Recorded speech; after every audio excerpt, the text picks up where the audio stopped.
Here we go. Good evening, ladies and gentlemen, boys and girls, and other things of assorted natures. This is your pal, D.H. Thorne, coming at you on this beautiful Thursday evening. It is getting more and more temperate out. My favorite time of year is basically late August through October. That's pretty much just the best because you kind of get the best of all worlds. You get a little bit of fall, you get a little bit of summer. The trees are still green. The grass is still fluffy. The bugs are still out. In fact, the spiders are awesome this time of year. Sounds good. Thank you, sweetie. Sorry about the late start tonight. My wife and I took a drive today to get the car fixed. Nothing serious, just the door. And wasn't opening. I mean, the window wasn't opening. Door is fine. It's really the window. Make sure I'm not running over any animals here. Okay, good. Okay, so yeah, I'm a little bit late. And so I figured we would just hang out for a little bit till something inspires us. Let me get situated here.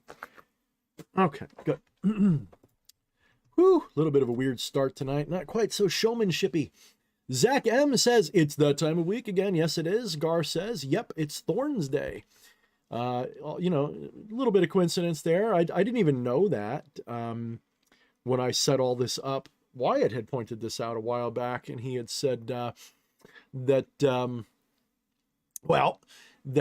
Thorne, Thor, Thursday, Thorne is basically one of the symbols of Thor. If you look, it's you know, it's pretty interesting. I didn't even know that. But Thorne, Thorne, was also the name of Damien's family in the the Omen movies, which that wasn't something I did on purpose. I'm going to be brutally honest with you. There's times I do things on purpose. Did not do that on purpose at all. It was subconscious, I guess, because I used to watch that movie a bunch when I was younger. So I guess that's a nice coincidence. What's up, Patchy? I got your, Patchy gave us a 2-spot. I got your skull here. I'll probably be working on it this week. Sorry about the delay, but I promise you it is yours. You just be patient. I'm going to finish it up for you and get it as soon as I get everything settled. I got a lot going on here, but I'm also just ADHD and lazy and weird. But when I make a promise, I always keep it. And if I don't, then you get some kind of explanation. That's a good one. Gar says DH in Hierophant mode. Yeah, I guess sometimes. I guess it's the hat, you know. I've been liking to rock the hats lately. I've been trying to do I don't know, almost like a Vampire Hunter D kind of vibe, but it's hard to get a hat that looks good enough like that. Plus my hair isn't the hair I used to have when I was younger, and I had my luscious locks when I was more like a metalhead look. You know, I had not ass crack length hair. I don't think my hair will grow that long, but it was pretty long. And yeah, my wife says the middle of my back, small of my back. And you know, that would have looked pretty good. I think, especially since I've lost all the weight, I think it would look pretty decent. And if I could keep losing weight, it'd be even better. All right, Christian Heinekinian. He says, time to outpour a cold one with all the lads in chat. Thank you, Christian. Appreciate that. Gogo says, hi, Legend. How are you? And greetings from Croatia. I'm doing pretty good, Gogo. Thank you. You know, I keep getting notifications that you're using my videos, which I don't mind in this case because I know what you're doing. You're backing them up and you're giving full credit. And I'm stating it right here, right now. You have my permission to back up videos. Just do me a favor, if you're not already, link to my stuff. Make sure you link to everything if you're going to back my stuff up. And I only give permission to Gogo at this point to do so. So Gogo, if you can continue doing that. But I would please request that you only back up my live streams, if that's okay. Because, well, I shouldn't ask you if it's okay, but just my live streams, my regular videos, those I maintain exclusive. No one can touch them. So these live streams, I give you exclusive permission to re-upload them. And if anybody asks, just refer them to this video. You do have my permission. Okay. Nobody else, unless I've collabed with you. I think there's one that was done. I forget. I think EA had one, then his channel got taken down and stuff. So, you know, it happens. Alpha Draconi is here. What's up? She says, hey, everyone. Jason says, Demonologer, nice hat. Yes.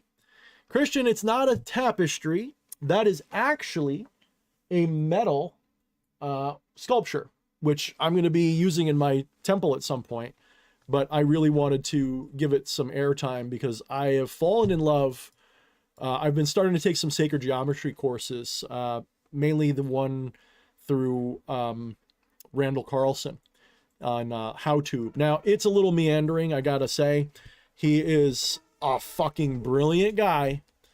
One of the most learned people. He's kind of like, you know, the ultimate Santa Claus when it comes to knowledge. He knows a lot of shit. So, and I think he's a Mason. I could be wrong. Pretty sure he's a Mason. Pretty high level, too. I'll have to check, though.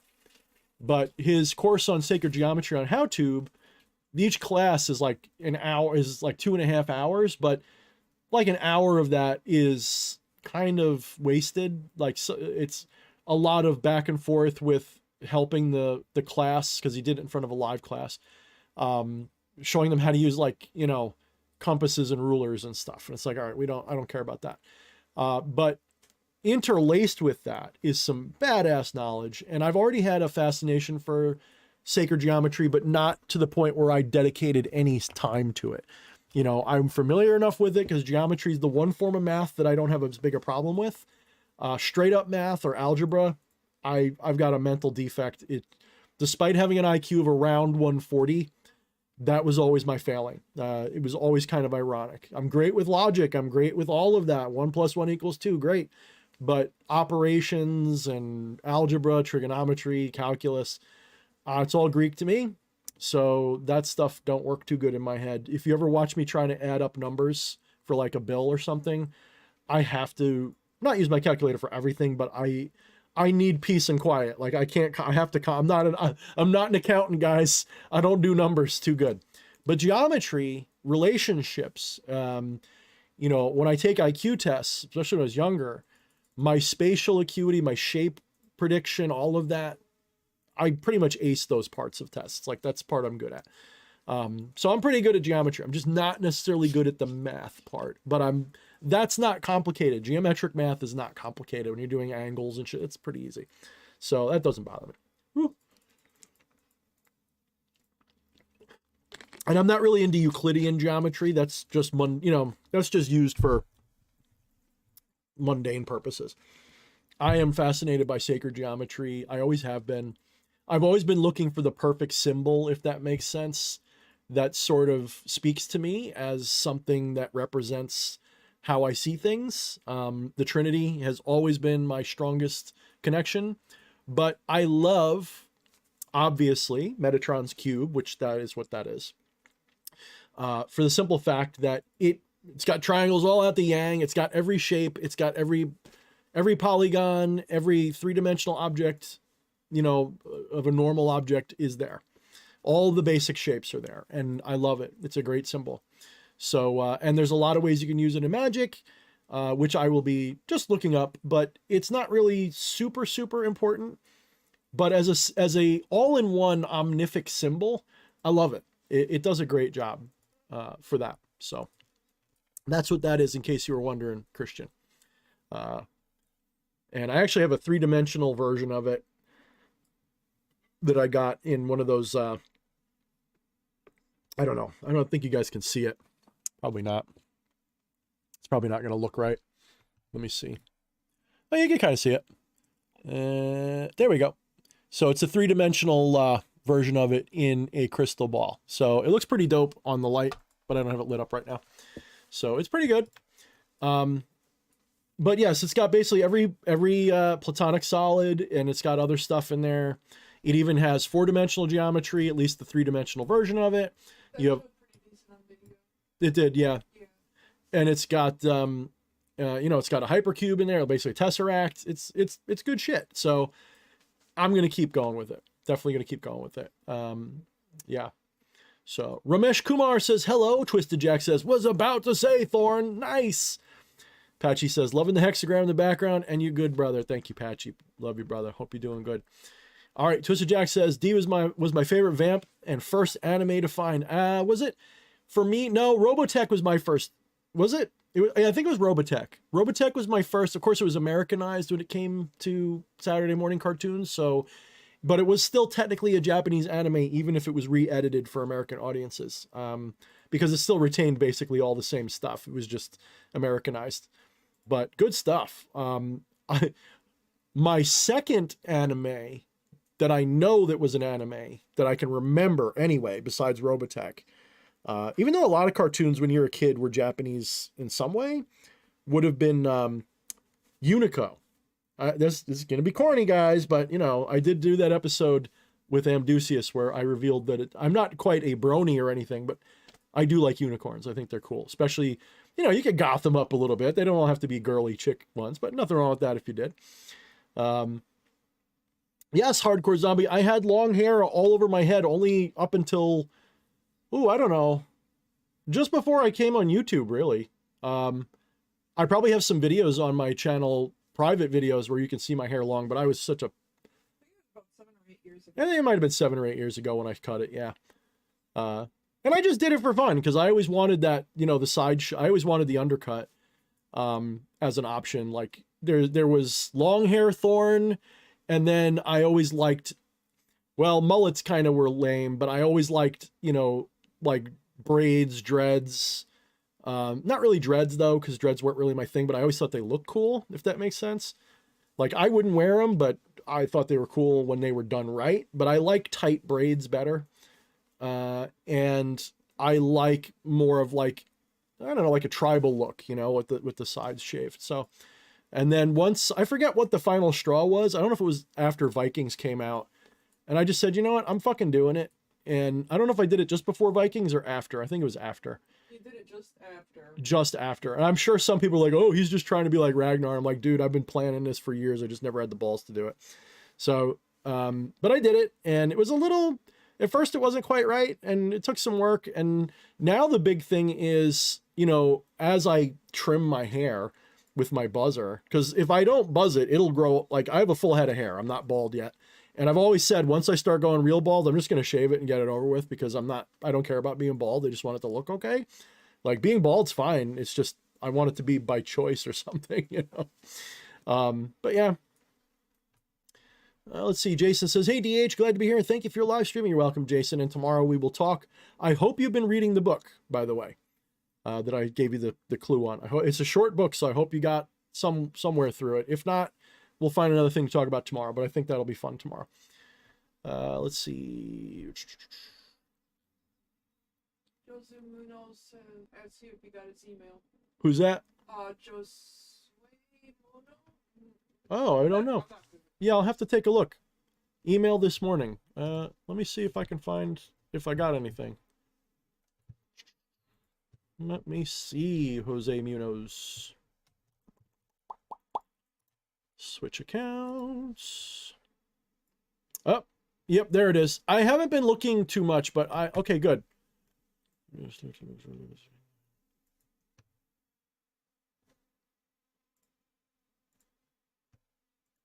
Okay, yeah, I'll have to reply to that at some point. Give me a little bit to meditate on it and think about it, and I'll get back to you soon. If I don't, remind me. It's nothing personal. Ask anybody. I am horrible with keeping up. It's nothing personal. I mean, it can literally be the most important thing and I'll forget. It's an ADHD thing. We're time blind. We're responsibility blind. It's just what happens. But yeah, people talking about Akira. Yeah, Akira was early for me too. But Vampire Hunter D came first for me. I forget if that was, so Unico was when I was like, I don't know, young as hell. That might even came before Robotech. I forget. You're gonna love Twisted Jack's response. Oh, okay. Where's that?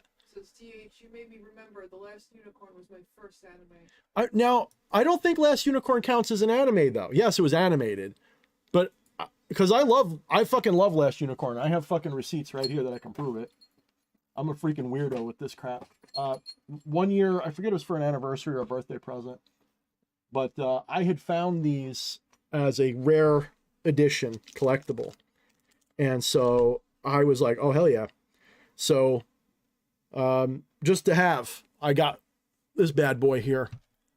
I know, isn't it weird that I could just yank shit out of nowhere? I think Fleshy mentioned it. Like, here's this really specialized tool, and I have one right here. But yeah, Last Unicorn Tarot deck, and I'll show you a couple of the cards, actually. Let's do that. But I got to be careful. This is a collectible edition. I don't use this one at all. This is literally just for the pleasure of having it. I want to be really good with it, because who knows, this may or may not be worth anything. So it's got the little butterfly as the cover for the cards, and I love the gold foil. It's also really good because if you're like me, you love the edges of your cards to be painted. And if they're not, I always black them out with a marker. I can't stand plain cardboard edges. I think they look like shit. So I always do something with them. And you can see here the Page of Wands is Schmendrick. So it uses some pretty decent art. And what I like is it doesn't... I have to go through it again, but I'm pretty sure my memory is right that every card has actual art on it. It's not just, yeah, see, like this one, I don't want to lose their vibe here. So for like 9 of Swords, you have King Haggard. So they have art on them. It's not just like a bunch of swords, you know. Ace of Wands, Lady Amalthea. Look at that shit. The Unicorn. I mean, come on, man. It's a good deck. If I was... I'm not saying it's good for necessarily doing readings. You kind of have to, when it comes to using tarot, one of the tricks is you have to develop a relationship with the cards themselves, in my opinion. It can't just be you've memorized the book. Memorizing the book is good to start. I actually don't care if you memorize the book. You know, if someone does a reading for me, I honestly don't give a shit if they even know what the book says. I don't even give a shit if they've ever read the book. It's not about the book. You have to understand that the tarot is the Torah, okay? It's basically the Torah. It's a system of initiation in cards. It's universal principles in cards, specifically human-centric principles. It's not like gravity or something. But I guess you could say some of the cards could represent those ideas. So tarot is, people like to use it for fortune telling divination, which is okay. You know, it's okay. My preference for it, though, is more for spiritual divination, knowing myself better, knowing a situation better. Can you use it to predict the future or to predict things? To a degree. But anybody who tells you that you can, like, predict the future with it like a fortune cookie, that's not the tarot that does it. When someone reads the future, it's not the tarot, it's the reader. And anyone who's a good reader will tell you it's always the reader. It's not the tool they use. A good reader can do it with nothing. They don't need tools. They can use tarot, they can use a pendulum, they can use tea leaves, they can use the clouds in the sky, they can just use the tone of your voice. They can feel. And or better yet, let me correct myself. They know. There's a knowledge. There's a knowing. And that's what you really got to look for. So you can think something, you can feel something, or you can know something. Thinking, feeling, and knowing. Now, in most psychological, studies, they don't bring up the knowing. It's just thinking and feeling. Are you a thinker or a feeler? Some people are knowers. They're wise. They have intuition. Now, in the psychological tests, they lump intuition into feeling. Let me tell you guys something. Actual intuition is not feeling. It doesn't feel like anything. It's just like, I know. I just know it. It's like I remember it. It's more like you're remembering the future than it is, or remembering the present, even if it's something you shouldn't be able to know. When you have those abilities, it's not, you don't feel it like, I feel happiness, so therefore I know it's going to be good. No. It's just sudden epiphany. I just know it.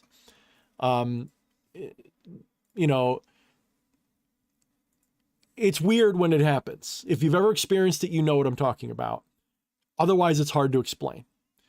But it's just a knowing in the pit of your being. It has nothing to do with feeling.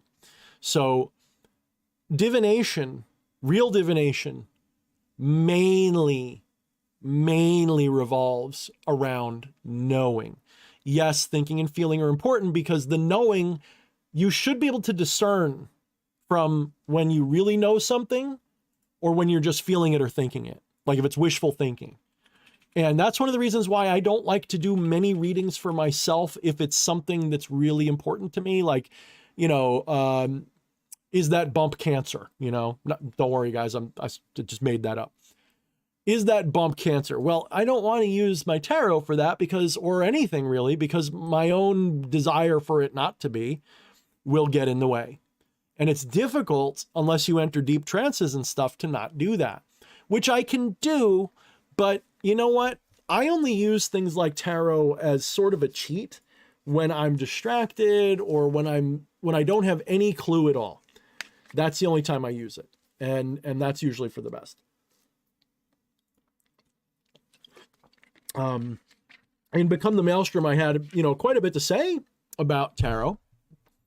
And all of that's still valid, but it's not my forte or my 5-tay or my 3-tay for that matter, but it is a tay that I'm interested in, and I have used it a bunch, but I've sort of outgrown it. I don't really use it anymore as much as I used to. I will say that over the last couple of years, my practice has evolved and clarified, whereas before I was taking handfuls of spaghetti and throwing them at the wall to see what sticks. I've realized it's not the spaghetti at all. It's not even the throwing. It's that I wanted to know, that I willed to know, that I loved to know. So it really isn't, the technique is far less important because that's more person by person. Everybody's different. Everybody responds to different symbols and techniques differently. But for me, it ultimately just becomes about love and will and love, which to me are basically the same thing. They chase each other, right? Or they're chased by each other, I guess. They're the yin yang, they're the false duality. It's not really two, it's really one, but there's a feeling of, I will and I love. I love to will and I will to love.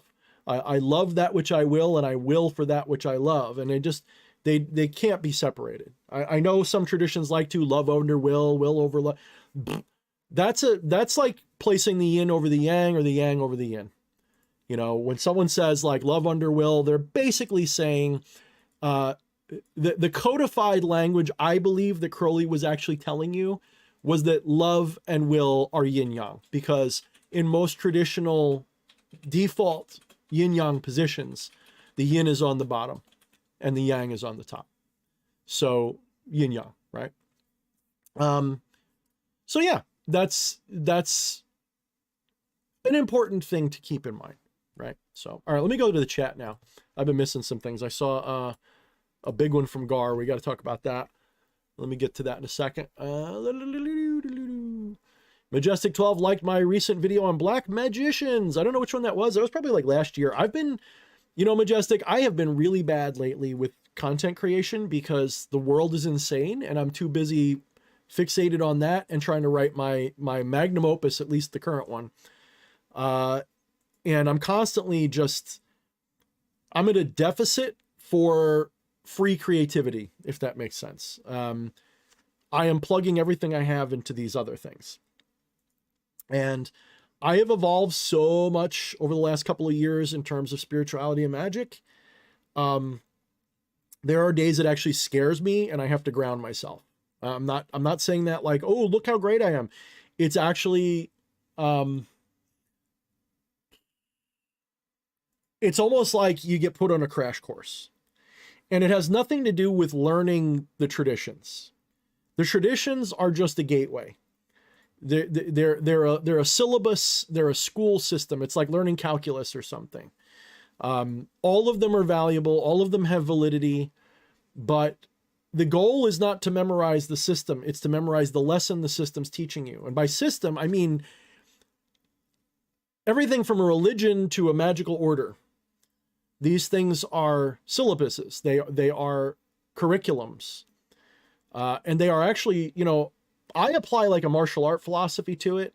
When I was really into martial arts years and years and years ago, not anymore, I'm a schlub now. I'd probably get my ass kicked by a butterfly. But back in the day when that was all I did. Spirituality was part of martial arts to me. I did both together. And like I'd meditate, I'd love to spar, practice, you know, be in a trance while doing forms, the whole works. And so they were always kind of intertwined for me. And one of the things I learned was you learn a technique and then you forget the technique, in the sense that you let go of the memorization of it, and it just becomes part of you. And that's what I'm getting at. When you're dealing with any religion or esoteric tradition, they are a lesson, they're a kata, they're a form, they're a syllabus, they're a curriculum. And once you get it, you can just about, I'm not saying you should swipe it away, because there's probably lessons in there you're missing, but it actually pays to swipe it away now and then and just go from zero and just see how are you relating to what you've learned. And, you know, as I am progressing, it has nothing to do with learning in the, you know, academic sense. It's wisdom. I'm gaining wisdom. And wisdom does not mean intellectual memorization. It means, it's like experience, but it's experience that transcends mundane experience. It's experience of the divine itself. It's you no longer have as much of a blockage between you. The veil is either thin or non-existent or has holes in it, however you want to look at it. And so you don't need to think. You just know things. It's a spontaneous, intuitive thing. And the great beauty of it is, this is why synchronicity increases when you're in a state of divine, shall we say, ascension, union. This is why Jung noted, when you're on the correct spiritual path, synchronicity becomes way more and more common. And this is because you're now wise, you're now attuned to the divine. And so there is an intuitive and spontaneous knowing that is almost like prescience. And the question starts to arise in your mind, am I predicting these things or am I causing them? And then the realization occurs, what's the difference? If you are the divine, the two are the same thing. Anything the divine predicts is what happens. Prediction is as good as done when it comes to the divine. And then you realize the divine is beyond time, and it all makes sense that that's why. So it's fascinating, you know, thinking about the future, because there is no future. There's only now. But that now includes the future, and that's the wildest thing to think about. Let's see. Gogo says, DH Thorne, when you read the tarot, do you read through intuition, or are there instructions in the cards? I don't leave any doorway closed. If I'm looking at the cards and something about the card's art pops up, then that's what I'm reading. Doesn't matter what the card's supposed to mean. The cards are, let me break this down for a second. Unless you have done something to consecrate them in a way that goes above and beyond, the cards are effectively just little slips of cardboard that were made in a dirty factory somewhere, probably in like a place where they don't even care what they're doing. Okay. There's nothing sacred about those slips of cardboard. The images on them are up to the artist. It's just that they symbolize things. They're part of the collective conscious, the idea of them. And this is what the Torah, you know, when condensed into the tarot is. So there's quite literally this is why I say the cards are not important. The cards are just a gateway. They're just a way. And you could use anything, tea leaves, the rustling of the leaves in the trees. It really doesn't matter. But when you're a beginner, then yes, I would agree that you should probably start with just going by the book and using it that way. And quite honestly, don't worry about memorizing anything. Just do it. You know, one person said, I remember this one person was saying, oh, I did a paid reading with somebody. I think they said it was a donated, you know, like people will do readings for donations. And they did one with someone and they were all offended because they used the book when they did the reading. And I'm like, I get why you think that's dumb, but you're dumber than you realize, because while you're reading what the book says, things will pop out at you. The book is another dimension of reading you can utilize if you want. And they're like, well, they didn't memorize the cards, so how do they know? That's not the point. The point is not to memorize the cards. That is a point, but it's not the point. It's an option. It's a good option. But memorizing the cards doesn't actually make you a better reader. What makes you a better reader is being able to open yourself up to everything in the environment when you're doing the reading. I don't know how many of you guys saw the movie Willow. This is going to be a weird tangent, but if you go back to Willow, this is how I often tell people, pop culture is filled with real magical lessons if you know where to look. In the movie Willow, there's a scene where Willow is with the old shaman or magician of the tribe, and he's doing a reading with the bones. And he calls Willow over to watch, you know, because he's going to like apprentice him or whatever. And he casts the bones, and they're looking at each other, and the old guy looks at, the bones tell me nothing. Like a secret, like it's a big secret. That's a fucking fact, guys. Your medium of reading is not, in other words, your runes, your tarot, your pendulum, never, and I wrote this in Become the Maelstrom, never let the cards do the reading for you. If you have an intuitive hit that you think you know, and when I say that, I don't mean you think or feel, I mean if you have a Gnostic knowing that something is important to say or to give to the person you're reading, but the card says the opposite, fuck the card. If you're doing a reading and it comes up, you know, 9 of Swords, you know, they're going to be defeated and they're going to have to cover their wounds and all that, you know, but you feel like that's bullshit. You feel like that's something else, or it's not related to the question, or it's just wrong. Ignore the card. So this is why I say, when people say, you know, should you use the instructions? Should you not? Do as thou will, but understand that neither is better than the other. They're basically what you need. And I'll cement this for you with one more thing. If you ever really learn about the I Ching, which I like infinitely better, by the way, than the tarot. I think I Ching, for most purposes, it's so enigmatic that it really frees up your ability to use your intuition, because it just hits you with archetypal knowledge as you're reading it.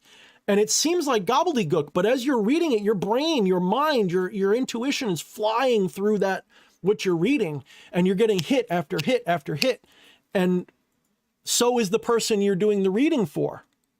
And in fact, many I Ching readers will tell you that you're not necessarily supposed to interpret it for them. You're just supposed to read it for them. And I Ching, you can't really memorize. I'm not saying you can't. I'm saying it's not meant to be memorized. It is meant to be a book of wisdom that you refer to based on the way that you do your reading. You can even just literally flip to the book. You can literally just close your eyes and just flip through the book, and it's even said there that that's a valid way to use it. And I don't mean like the New Age version. I mean, even in the classical understanding, you didn't have to use yarrow sticks. You didn't have to use coins. You didn't have to do anything. You could literally just shuffle the pages and pick one. But I like to use coins myself. They're fun. They give me like a thing to do. There's a little bit of mystique that goes with it when I'm doing a reading with that. But again, I don't let the book tell me what the reading is. I let the book inspire the reading. Tarot should work exactly the same way. Yes, that is just my opinion. It's my tradition, but quite honestly, it's the most rational way to approach it, because the cards don't do the reading. You do. The I Ching doesn't do the reading. You do. The pendulum doesn't do the reading. The tea leaves don't do the reading. The bones don't do the reading. The runes don't do the reading. You do the reading.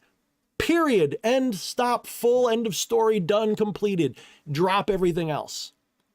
They are training wheels. When you become good at this, you don't need them. I tell people all the time, when it comes to reading people, I do it on multiple dimensions. But my primary reading ability is I can read you. I see right through the 99% of the population to me is like a transparent sheet of glass, and I see what's going on in their psyche. I don't see it with my eyes. I don't hear their thoughts. I don't feel their emotions like they become my emotions, but I can tell what you're feeling to a degree that is a little bit, I don't want to say supernatural, but it can be. It can be creepy. Anybody who knows me well enough and has experienced. Occasionally it feels invasive.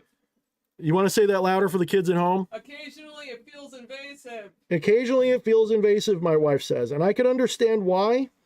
Because you can't, yes, you can keep secrets from me. But it's not easy. And you can be like, oh, there's nothing wrong, honey. There's nothing wrong at all. And I go, yeah, bullshit. And I do that with everything. I don't even need to see you in person. I don't need to hear your voice. I can often do it through text. That's another one my wife will probably attest to. I'll know when she's upset. And I don't know if she's doing it on purpose and just sending me signals I know. But so anyway, that's the first dimension of my reading. I read you, the psyche. I want to know where you're sitting at.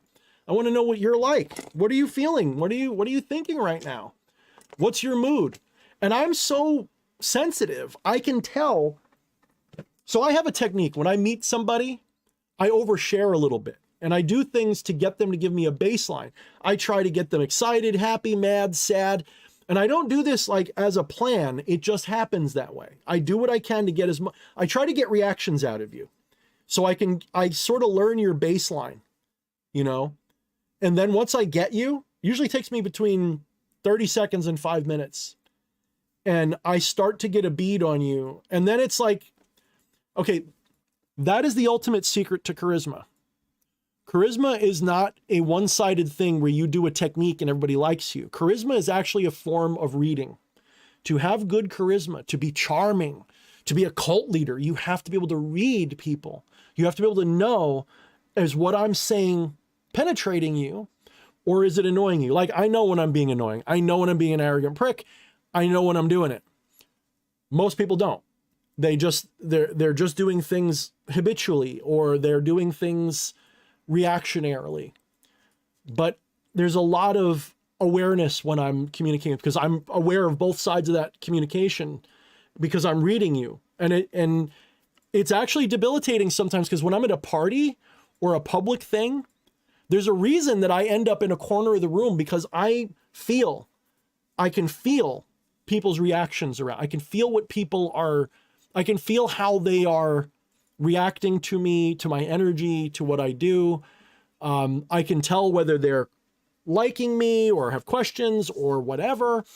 And that's not fair. It's not fair to them, but it's not fair to me, because a lot of times people will not like you, but they don't want to hurt your feelings because they don't hate you or anything.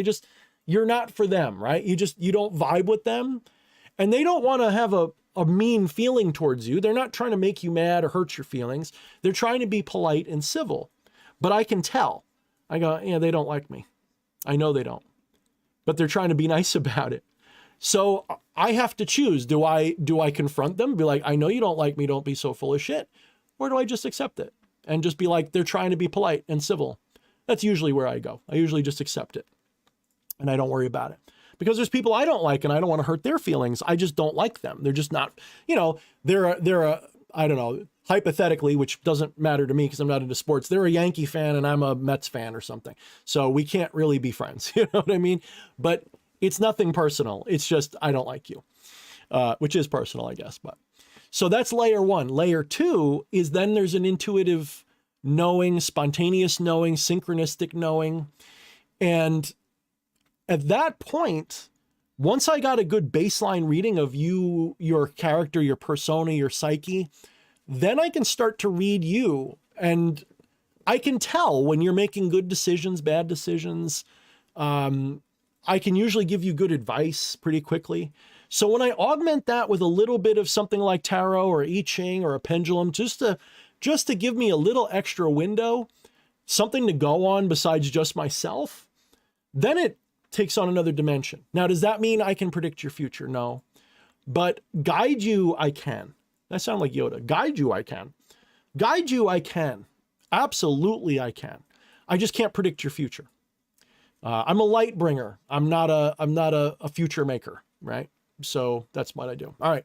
So Gar gave us a 20 spot. He says, in my experience, when you do a tarot readings, the narrative is 80%. You are helping the person you are reading for find their story, or in case of ritual, you are writing the story. Yeah, that's a good valid way to look at it. You know, I mean, don't forget, like I said, the tarot represents the archetypes of human existence. Not probably all of them, but the big ones, the ones that are universal to everybody, that, you know, we all know what they mean when we have them said to us. You're not learning anything. You're not learning something new when someone explains what a tarot card means to you. You're like, oh yeah, that's death. Oh, but death doesn't mean, it means what? End of a cycle, beginning of a new. Okay. It means a transition, a major one. It means something's going to end, something's going to begin, that kind of stuff. Right. And all of the cards are like that. There's gems of wisdom in each one. What I like to use tarot for, more than divination, is as images, similar to how you would use the images in a Picatrix technique. So I don't know if you guys know what the Picatrix is. I recommend you learn, if for no other reason than to understand how people think about things and to recognize the connection, especially if you're in a Hermetic tradition where the as above and the so below includes the astrological and the ground level. Using the Picatrix, you can really start to see like connections you didn't realize were there. I'm not really well versed in it. I wish I was, but the little bit that I've done with it, you can actually sort of see how our civilization often follows the pattern that's in there. Once in a blue moon, I've noticed it. Not very well, because it's not my forte. Again, I have different things I focus on. But in Picatrix, what you're supposed to do is, when the alignments are correct for the intention you have in mind, you're supposed to create an image, literally a picture, a pictograph, that represents the intention that is sort of turned into the sigil. This image is like a sigil, okay? That's like a tarot card. In fact, there's a lot of similarities to the tarot. It's different, but you can see that one could use either one in a similar way. And the tarot can be used for casting just as effectively as anything else, because it's a mega sigil, if you will. It's a hyper sigil. It's a sigil that goes beyond just your little swish, because it is so archetypal that if you concentrate on that and use that as your pattern, as your, you know, when you're trying to visualize your future state, and maybe you're trying to visualize a wild ride with usually successful, but also dangerous as fuck, maybe take your chariot card out and be like, bang. And then maybe put strength there. And then maybe, you know, and frame it with all the things you want to augment that with. And then just meditate on that hyper sigil and use that as your spell casting focus. Now, if you really want to get jiggy with it, you could even go so far as to burn the card, but then of course you're going to have a lot of tarot deck action going on. But you could burn the card if you wanted to. There's a lot of things you can do with it. So just giving you that little tidbit. So don't throw out your tarot just because I say I don't use them for divination as much. I use them for other things. So Joffrey says, I've always wondered the relationship between the major arcana versus the minor arcana. I know one YouTuber says that he is trained on the major arcana. Okay, so this is really simple, okay? And I'm not an expert.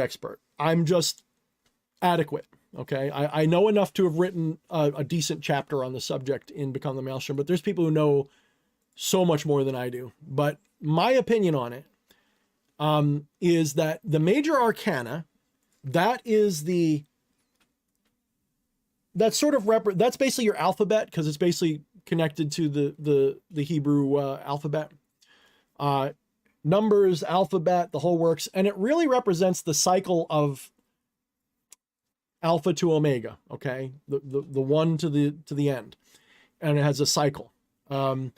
But in particular, the first 10 cards of the major arcana are what shape the minor cards. So the magician card is basically, if you look at the magician card, he's got what? He's got a knife, he's got a chalice, he's got a wand, right? He's got a pentacle. He is the initiator. He is the one that's like, this is what's going to happen, right? And each one of those minor cards, the first of those cards, is the initiator for the whole thing. It sets up everything to come. Each one of those cards, there are 4 suits. Why? Because it's the elements of the Sephira, of the you have the earth, air, fire, and water. You have, some people associate them differently, to be clear. Some people say that fire should be sword or dagger, and others say it's wand, and there's valid reasons for both. This is a symbol. It's not an absolute objective thing. Whatever feels right to you is what you should use. You shouldn't use something just because somebody told you to, unless it feels really right. Because magic is a personal thing. It's not an objective thing. Magic is a psychological thing. Is there objective aspects to it? Yes, sacred geometry is an objective aspect. But there's still a personal relationship between you and that objective. So ultimately, it's got to be based on how you feel. And when I say feel, I should say what you know it to be. If you know that the dagger should be fire, then that's what it is. Don't fight it. And you could be like, somebody will say, well, why do you think that? Well, because if I strike the dagger, it makes a spark, so it's got fire in it. Okay. Works for me. And other people are like, well, the wand catches on fire. Well, the wand also, the traditional wand was often more like a switch, like a little twig, and it through the air. That could represent the air, the swishing of the air. So that's what they are. So what you're really talking about, the major arcana is the archetype. The minor arcana is that archetype in action through that element. So if you've got the magician card, the magician acting through the sword's air element is going to be like the suit of swords. And it's going to have a lot of conflict and sharpness, and it's usually tragedy and triumph, and not triumph in like usually wands or staves is the good triumph, like I conquered you. In swords, it's bad. It's bad. It's like you overcame something in a bad way. Like you had a fight and you won it, but it's always a Pyrrhic victory. If you look at the swords deck, it's always got a survivor negative, it's the goth suit. Okay. It's the emo part, not emo. It's the goth suit. The cups is the emo, the swords is the goth suit. Like it's very metal, right? You've got war, destruction, sickness, death, loss, but it also represents intellectualness, because knowledge is often misery, right? Ignorance is often bliss, at least according to some people. I disagree, but.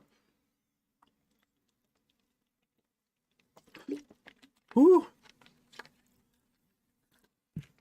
Gogo asks, I would like to know if the instructions are the same for all tarot cards. Yes and no. Some would argue that they should be pretty similar. They shouldn't diverge very much because you're talking about archetypes that are associated with the alphabet of the Hebrew alphabet, the Torah. So some would argue that they shouldn't be different. The wording can be different, but the fundamental principles, the archetype should still be resonant. And I agree with that myself. But does that mean you can't do other kinds of cards? No, you can do oracle cards. They can mean whatever you want them to mean. You can make up your own set of oracle cards anytime you want. Just understand that these things work better when they are not too specific and they're based on archetypes in the collective conscious. If you can do it that way, you'll be good. So yes, they can all be very different.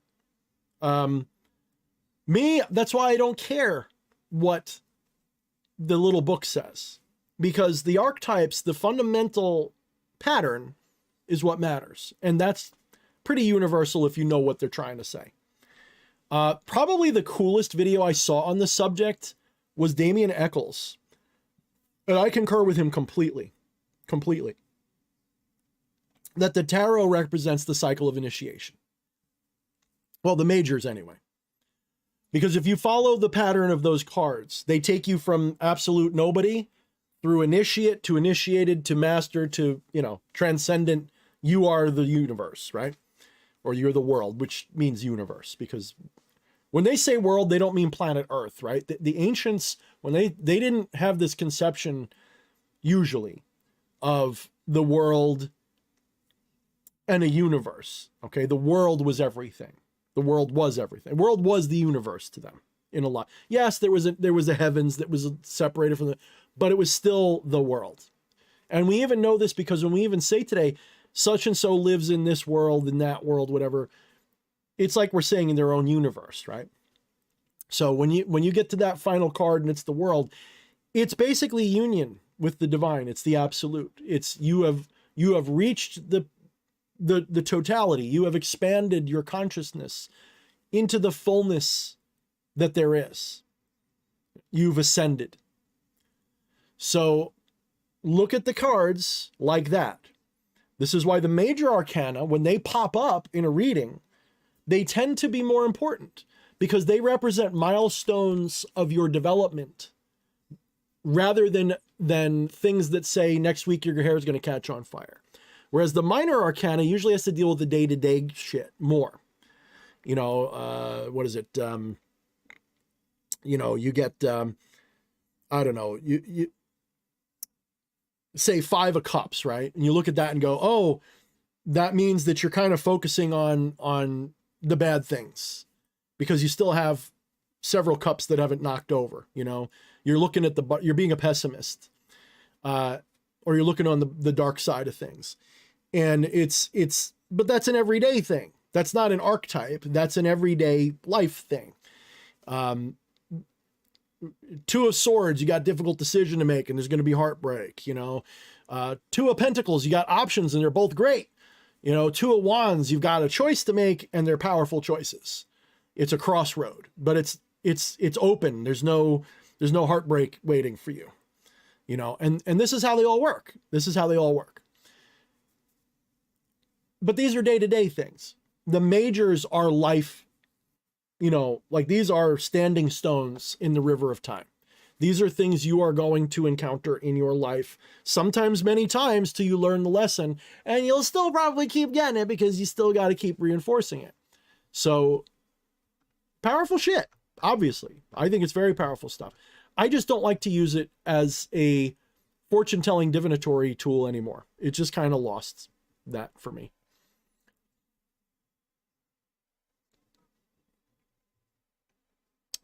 Let's see. Oh, a GeForce game driver is ready. Nah, fuck you.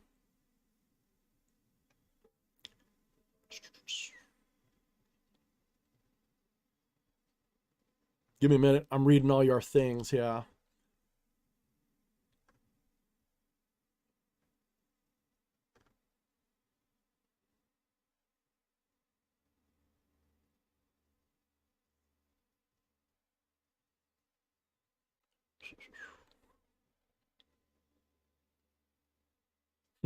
Twisted Jack. DH, we're going to at this dude in the chat. Yeah, I know. Kind of helps.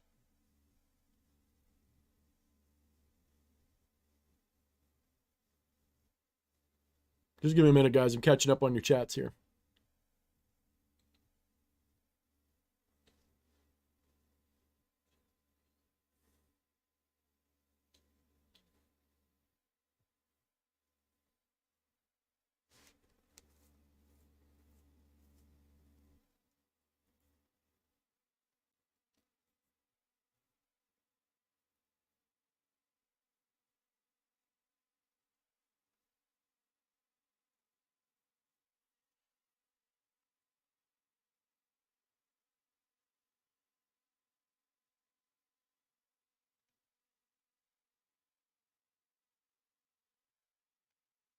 All right, the Void staring back said, Neo said, if you already know what I'll do I even have a choice? The Oracle responds, you've already made the choice. Now you're just trying to understand it. I like to hear you riff on this, DH. Okay, first of all, Matrix is a fantastic initiatory tool. I love, in fact, if I was going to start a mystery school, I probably would use that first movie, not the other ones, the first movie only. as part of the initiatory adventure. Not because it's literally true, but because allegorically it is exactly the truth. Allegorically speaking, it's exactly the truth. There's some elements that are missing. It's more Gnostic than it is anything else. If you know your Gnosticism, they drew most heavily from Gnosticism. But there's some Neoplatonism in there. There's a lot of classical philosophy in it. So what was the oracle saying? First and foremost, choice is an illusion. Why do I say that? Because you are the divine experiencing everything right now. You're here, though. There is no choice involved. Okay, it's already done. You as the divine have already manifested everything from the beginning to the end of time, because time is an illusion.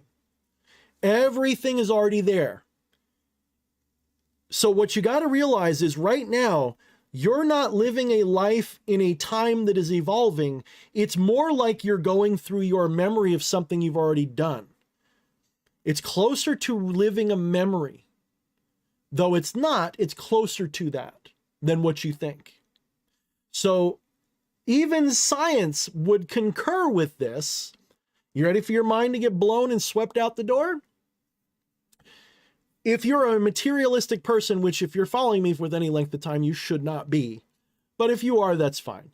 If you're a materialistic person, you may know that science has concluded that our experience of reality is delayed.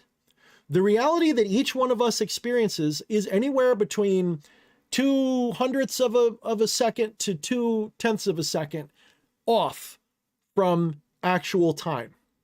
So for example, and it also depends on what part of your body's experiencing it, by the way.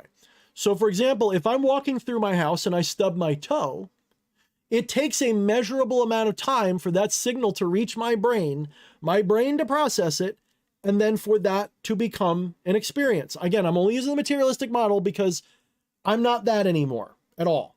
But it's important to know that model because it's still relevant. So in the materialistic view, it takes a certain amount of measurable time between an event and your awareness of the event. And this is so important to understand because your brain is not giving you a one-for-one rendition of anything. Your body is not giving you a one-for-one real experience. Everything you experience is a dream in consciousness, whether you're a materialist or not. Even if you're a materialist, a good neuroscientist will tell you that your experience of the world that's going on in this thing is completely illusory. It is your brain hallucinating reality based on stimulus. You don't see reality, you see what your brain thinks reality should look like. Again, materialistic take. It takes time for your brain to do that. So what does that mean? There are things that happen to you that happen so quickly, your brain has to predict the future. Literally has to predict the future with accuracy. And it can actually do so up to a certain amount of time in the future to within a very reasonable amount. If it didn't, you could not reach out and grab a ball that was flying at your head. If you could not predict the future with some reliability, you could not catch an object. You could not shoot a ball at a hoop. You could not do any of the things. You couldn't walk if you didn't have some sense of the future with accuracy. So your brain predicts, and it actually will show you. This is something you can look up. Search on Google for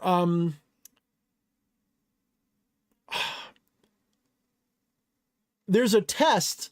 I'm not sure what term to use. There's a test where you look at its screen and there's all these dots and it's this one little thing going dit, dit, dit, dit, dit, and all it's doing is lighting up. And every once in a while it changes direction. And when it does that, your brain gets used to it going around in this circle and it will add a dot that's not there. And you will see a dot that does not exist. It does not exist. It never happens on the screen, but you see it anyway because it happens so quickly, your brain adds it. It adds an extra dot that's not there. So your brain is hallucinating this whole thing all the time. And it does so in a predictive way. That's why you can see things. This is the materialistic explanation. Again, it's all purely a materialist explanation. So What does this have to do with the Matrix thing? Your subconscious mind has already made decisions by the time your conscious mind is aware. And this is true in the spiritual, non-physical reality and in the materialistic reality. Because the higher self, the divine or your soul or whatever you like, precedes your ego. Your ego flows from that. Your ego is a habit of consciousness, of its attention. And so as you manifest this bullshit that you're experiencing, your psyche predictively creates it for you. And this is why it is said that your higher self, if you don't like your life situation, it's your own fault, because your higher self put you here. Not a separate self, the higher self. It's not separate from you, it is you. It's sort of like before you incarnated as this person, you set out a life path for yourself. You made these decisions and now you're living them. But you have to realize time is an illusion. So it didn't happen before time. When this decision-making thing happened with your psyche, it wasn't a decision-making thing, but let's just, for English, we'll say it was. When your psyche decided your life, it happens outside of time. Time is the illusion. There's no before or after time. Time is an illusion. You get it? So the psyche has already decided this path, and it's decided outside of time, and it plays out through time. So when the oracle says, you've already decided, now you're learning why. Does that make better sense? I'll let you sleep on that a little bit more, because it has already been decided. Your future, there is no future. You've already decided your future before it happens. And that means, that includes if you have a car accident tomorrow and break all your limbs. That was you that did that. Have no doubt about that. If you have a doubt about that, then magic is not for you. Let me repeat that. It's the most powerful thing I can ever tell you. If you really want to aspire to be a true magician, the most important thing you have to understand, nothing happens to you. You do it all. Everything. This is just like a dream. When you're dreaming at night, you don't realize you're dreaming it. You feel as if the dream is happening to you. But you are the dreamer of the dream, so that dream is always at your mercy. It's always doing what you want it to do, psychically. So if you have a dream tonight that your boss is beating you up, it's because you wanted to dream that. There's nobody else telling you what to dream. You're dreaming it. That includes this life, this reality, because it's no different. It just seems different. It's a different context, so you think it's different. Now, there's people out there that when they hear that, they get offended. Maybe they were sexually assaulted. Maybe they lost a loved one. Maybe some tragedy befell them that was clearly beyond their personal control. And that is true. It's beyond your ego's personal control. You, as a person or as an ego, cannot change anything. You're a puppet. You're a shadow puppet of the psyche. The psyche is what you are. The divine is what you are. The psyche is a microcosmic portion of the divine. You, the psyche, the Atman, you shaped all of this for your persona to experience. Think of it like you've created, like you're writing a book and then you're reading it. This person is a character that you're experiencing. So this thing this character's doing, it's not happening to you. You were never molested. You were never murdered. You never got into a car accident. You witnessed one. You witnessed those things. It didn't happen to you. Nobody did them to you. And until you process that on a very high spiritual level, magic is just a bunch of gobbledygook. I'm not saying don't do it. I'm just saying you haven't gotten it yet. And this is why when people, as they achieve degrees of enlightenment, you hear them, they might complain, but they don't complain like a victim. And then eventually they stop complaining. I very rarely now, I still complain, fully admit that. But I very rarely now complain like a victim does. I very rarely go, why are they doing this to me? Oh, woe is me. I don't do that. Now I'm just like, oh, this sucks. It's more like a comment about what it's like. It's more like I'm just communicating that it's uncomfortable. I no longer feel like it's happening to me. I'm going to say twice a year, maybe, I really feel like it's happening to me and I feel really depressed about it or something. But I don't feel that way hardly ever anymore. I guess that's why I'm so kind of happy-go-lucky and well-adjusted even to the shit that's going on, even my own shit. If you could be inside me and feel the pain that I feel sometimes looking at the world being so stupid, it is, I mean, I'm surprised I'm not totally gray and having heart conditions and shit, because it hurts. But I don't feel like it's happening to me. I feel like I'm watching a bad movie. I feel like I'm watching a horror movie that it's just like, why are you so stupid? And it's pissing me off. And it's not happening to me. I just feel like, I feel it. Like I'm empathic about it. I feel it. Like, oh, you dummies. Like, wake up, humanity. Wake up. Why are you letting these fuckers do this again? That kind of shit. So, but I still complain. And I don't believe in being a Pollyanna positive type person. And I really don't believe in being a pessimist. I think both are bad. I like to be a little on the stoic side. But when I complain, I know that's a very anti-stoic thing to do. Usually when I'm complaining, I'm just vocalizing my feelings. I'm not actually trying to, like wear them. Like I'm not becoming them. It's just sort of a way to acknowledge them, because let me put it another way. In the more mindful path, like the Zen path, you're not told to not feel things. Okay. A Zen Buddhist who's always happy-go-lucky, they still feel pain, they still feel sorrow, they still feel anger, but they feel joy with them. They're still mindful of the pain. They're still mindful of the sorrow. They're still mindful of the anger. It's still there as a feeling. And they don't cloud it or override it with joy. They actually experience joy, bliss, in the experience of those things, because that's the point. Bliss is always there. Bliss is not a temporary feeling. These other things are temporary, and they cover bliss up. And by bliss, I mean love bliss, not bliss like, oh, I feel so good, like getting high. Bliss in the spiritual sense is that perfect love and being loved connection.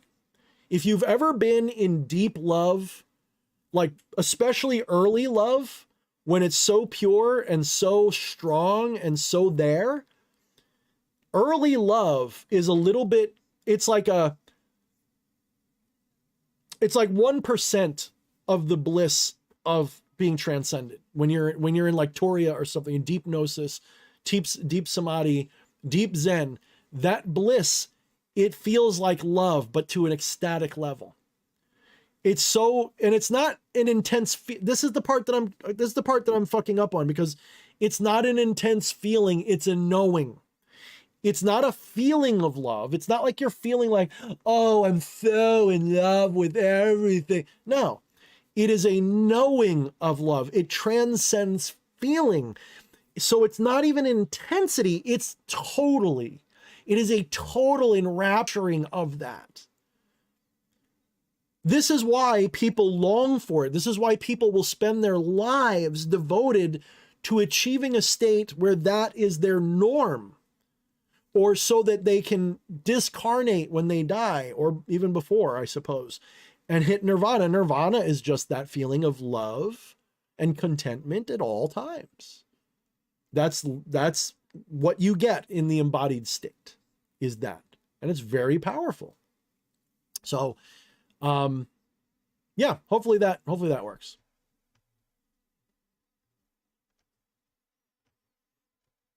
Whew. I am probably going to keep it short tonight, though, by the way. Just saying.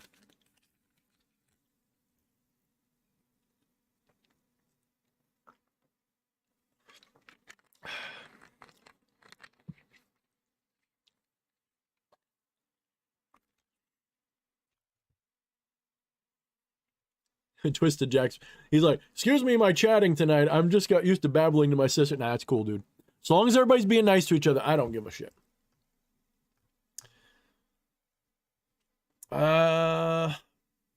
Patchy's talking about absolutely love his book, Angels and Archangels in High Magic. I have to buy it. I do want to check it out. I love Damien Eccles. I really would like to look at it. I just haven't gotten into it yet.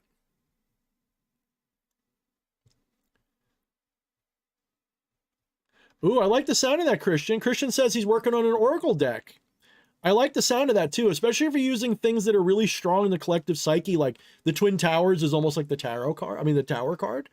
You know, there's a oof. Yeah, not a bad idea. Yeah, you can even just map that onto the tarot, I think, and it would be pretty dope. Especially if it's stuff that's really well known in the collective conscious.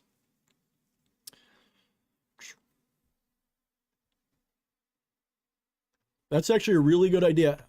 If you get that going, Christian, I hope you get a good artist. If you get that going, I'd like to review them because that's a cool idea. I think that's a cool idea.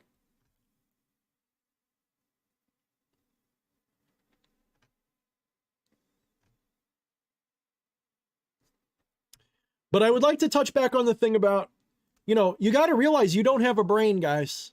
I know it sounds silly, but you don't. If you really understand what mystical traditions are telling you, I just put a sutra in the non-duality channel on Discord last night. And it's probably my favorite one I've made. And if you read it, you'll understand what I'm saying here. You don't have eyes, you have sight. You don't have ears, you have hearing. You don't have a nose, you have smell. You don't have a tongue, you have taste. You don't have time, you have now. You don't have space, you have here. You don't have a head. All of these things are things that you are witnessing. And it is the witnessing that you have. Those things are like something on a television screen. They're not real. They're what consciousness looks like when it looks at itself. You don't have a head, you don't have a body, you don't have a mind, you don't have any of these things. These things are things you're watching in yourself. And until you really click with that, non-duality is at arm's length to you. You have to realize that what non-duality is telling you ultimately, the truest, most original edition of non-duality, is that consciousness is all there is. There is no body. Consciousness is not forming a physical universe. Physicality is an illusion. It's a persistent, convincing illusion. It's very dramatic. It's very complicated. And it's very believable because it all fits together very well. Yes, there are some holes. If you know your physics, you know that there's holes there that we don't seem to quite get. Are we too stupid or are they just mysterious too much? I'm leaning towards the mysterious. Because I'll tell you why. Consciousness, these bumbling dum-dums still think the brain generates consciousness. Nothing could be further from the truth. There is no evidence for it at all whatsoever. Any good neuroscientist will admit this to you. And there's a lot of them that do admit it. There is no evidence that the brain generates anything. They believe it does because materialism says it has to. So they are going by an a priori decision, an assumption that material brains generate consciousness when they don't even realize that what they see as a brain is just what your mind looks like to the third person view of their own subjective conscious experience. There are no brains. Brains are labels, images, and icons. They don't exist. They represent something that exists. And what they represent is something that's nothing like a brain at all. Symbolically, it's like a brain. Effectively, reality-wise, it's nothing like a brain.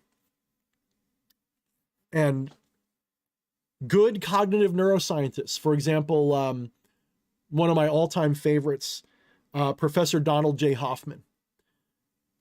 And then you have the computer scientist, Bernardo Kastrup, which has redeemed himself to me. He's got over his Ukrainian obsession where he wanted us to nuke the world to save Ukraine. His bleeding heart dried up, which I'm glad because his work is brilliant. Bernardo Kastrup and Donald J. Hoffman are two contemporary science type people who have brought the ancient mysticism of non-duality and idealism, Platonic idealism, Advaitin non-duality Buddhism. They don't say as much on the surface, but when you talk to them or you listen to them in lectures, they'll admit that they're meditators, they're Buddhists, they're this and that. So they're into this stuff, okay? Just not in the New Age weird kind of way. And they've elevated it to a science. Donald Hoffman, I think, gets it. I don't know if he's enlightened or not. I think he's a little bit. He's definitely touched the threshold. If he hasn't crossed it, I don't know. But listen to Donald Hoffman talk. He gets it. Bernardo, he gets it intellectually, but he hasn't got the wisdom yet. He's still getting there. He hasn't had the Gnostic experience. I think Donald Hoffman he must have did a little, he strikes me as someone who did some psychedelics, if I'm going to be honest. I think Hoffman's seen beyond. We'll put it that way. Either that or he's done enough deep meditation that he's got it. Does he have it like he's enlightened got it? No, but he gets it, right? I would love to talk to those two guys. I would love to just sit down and just be like, look, let's compare notes, because I think we could all learn a lot from it. I would love to sit down with them. Because what they're doing is really important, because they're updating the understanding of the ancient wisdom into a contemporary language that scientists can wrap their brains around, because scientists are stupid, I got to tell you. The average scientist is just somebody who could afford to go to school, get a degree, get a job to be a researcher somewhere, and 99% of what they work on is what they're funded by big pharma, big corps and stuff to do. They're not really, we're not talking about the roaring 20s or something. We're not talking about Einstein. We're not talking about people that are like cowboys and cowgirls out there wrangling science to get to the future, okay? We're talking about mostly corporate bullshit now. So the average scientist is a cog in a machine. And it's only these rock star scientists that really seem to get anywhere, but they are very dogmatic. And they've always been so. But they're getting worse, in my opinion. They're really getting more insular and religious about what they think their own farts don't. There's still plenty of good ones. Please don't misunderstand me. I'm not saying all. But for every Neil deGrasse Tyson, no, excuse me, reverse that, because Neil deGrasse Tyson is an example of the bad kind. For every Carl Sagan, or for every, and I don't love Carl Sagan, it's just, trust me, Carl Sagan got it a lot better than the rest of them do. For every Carl Sagan or Bernardo Kastrup or Donald J. Hoffman, there's 1,000, 10,000 Neil deGrasse Tysons. Dogmatic, closed-minded, materialistic, authoritarian. If you listen to Neil deGrasse Tyson, why are there still scientists who believe in anything spiritual? I mean, he's just, come on, you smug jerk. Carl Sagan's rolling over in his grave with him. Because Carl Sagan, yes, he was atheist, okay? But he was spiritual, you could tell. Listen to his words. You don't say what he said and not have at least a twinge of pantheistic deism going on. He was either a deist or a pantheist. I can almost guarantee it. He wouldn't admit it, but it's sort of like if you listen to somebody's philosophy, that's the category he would fall into. Just his statement about we are made of star stuff. We are a way for the universe to know itself. That is a deeply non-dual realization. And he arrived at it through his materialistic philosophy. I think that's beautiful. I know he was a prick about certain things. I've heard a lot of negative about him behind the scenes, but as a communicator of the ideal of what science could be, give me 1,000,000 of him. If everybody in the scientific community had his kind of way of looking at life and things, at least in that way, I'd feel better about it. But unfortunately, there's too much political agenda associated with science now, too corporate agenda associated with science. I don't trust the institution of science at all anymore. And that's not to say that it's all lies. It's that it's being run by people who are intending to deceive me. So therefore, 80, 90, even 99% of it could be right. But there's a little bit of poison in it. And I gotta filter that out, and it's hard to do. And because I have had mystical realizations that tell me that all of their science can still be valid, but not be a material universe, I start to look at them like they're still playing with Lincoln Logs, and I'm trying to build, fighter jets to Mars. Like they're still down here in the, yes, they know a lot more than I do about this, about the illusion. Yes. But when it comes to the higher knowledge, they're still infants compared to good mystics. And I'm not even a good one. I'm like an I'm a fucking discount. I know I play it up like I'm like this now. I'm a bargain bin mystic. And you can take that out. You can clip that. I'm a bargain bin fucking mystic. Anybody who tells you Thorne's this great, I'm entry level.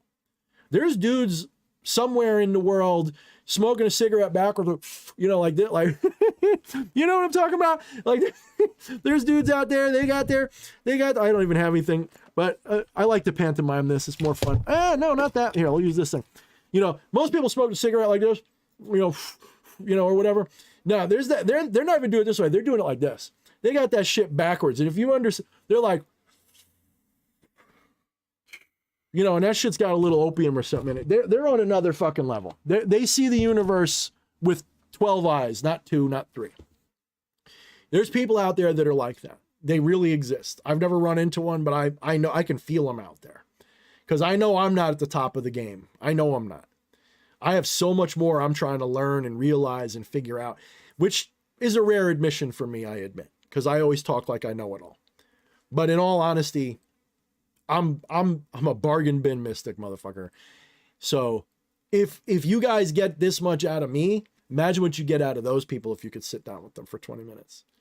So I'd love to find one, to be honest. I'd love to. Alan Watts was my first one. I think I have now reached a point where he will always be my first love as mystical teacher go.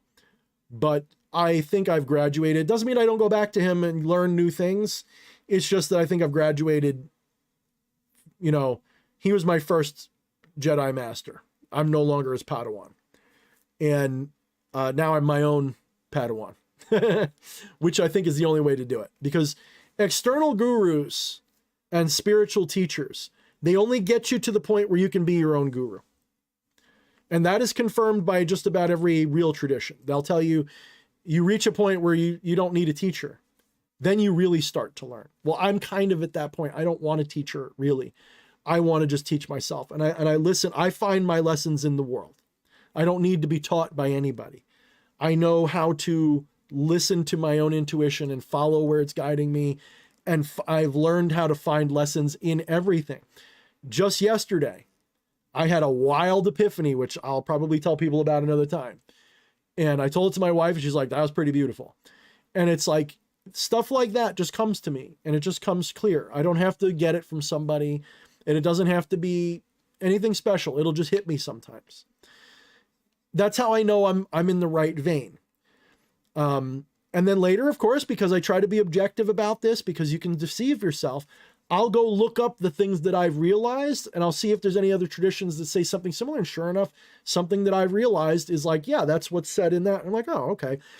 I feel like I'm reinventing the wheel all the time, because it's like, oh, I just discovered something that people already knew. Okay, cool. But that just validates it. And then I go from there. So yeah, I think I lost my train of thought, but it's one of them nights.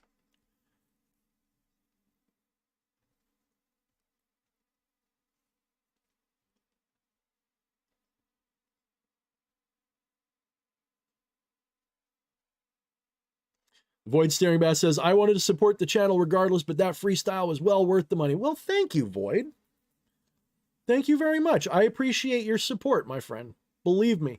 Like I say, you don't have to do that. I do try to respond to everything if I get a chance to read it. But I want to remind everybody, especially if you're new, do me a favor. If you do want me to respond to you, the most likely way to get me to do it is to put it in all caps, or at me, or of course, super chat. Super chat comes first. Although I don't always go to them first, but they get I always respond to super chats unless I don't see them for some reason, which is very rare. So in order of preference, because I'm greedy, super chat my ass, then all caps or at. They're pretty equal. If you don't, there's a good chance I'll skim you. And if you're talking to me, there's a big mistake people will make, and they'll respond to what I'm saying without context, because sometimes I read it later and I don't necessarily know you're talking to me. Like I've had people like say like, well, that was dumb. And I'm like, well, who are they saying that to? Was that me? I don't know. So if you want me to know it's to me, please, all caps or tag. That's the best way. All right, let's see. I may have to skim down fast here.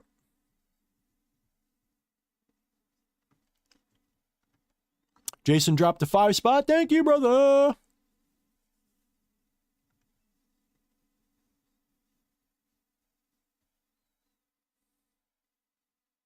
By the way, I'm listening to one of my favorite bands, which is one of the few like metal bands that I can really just listen to like on repeat.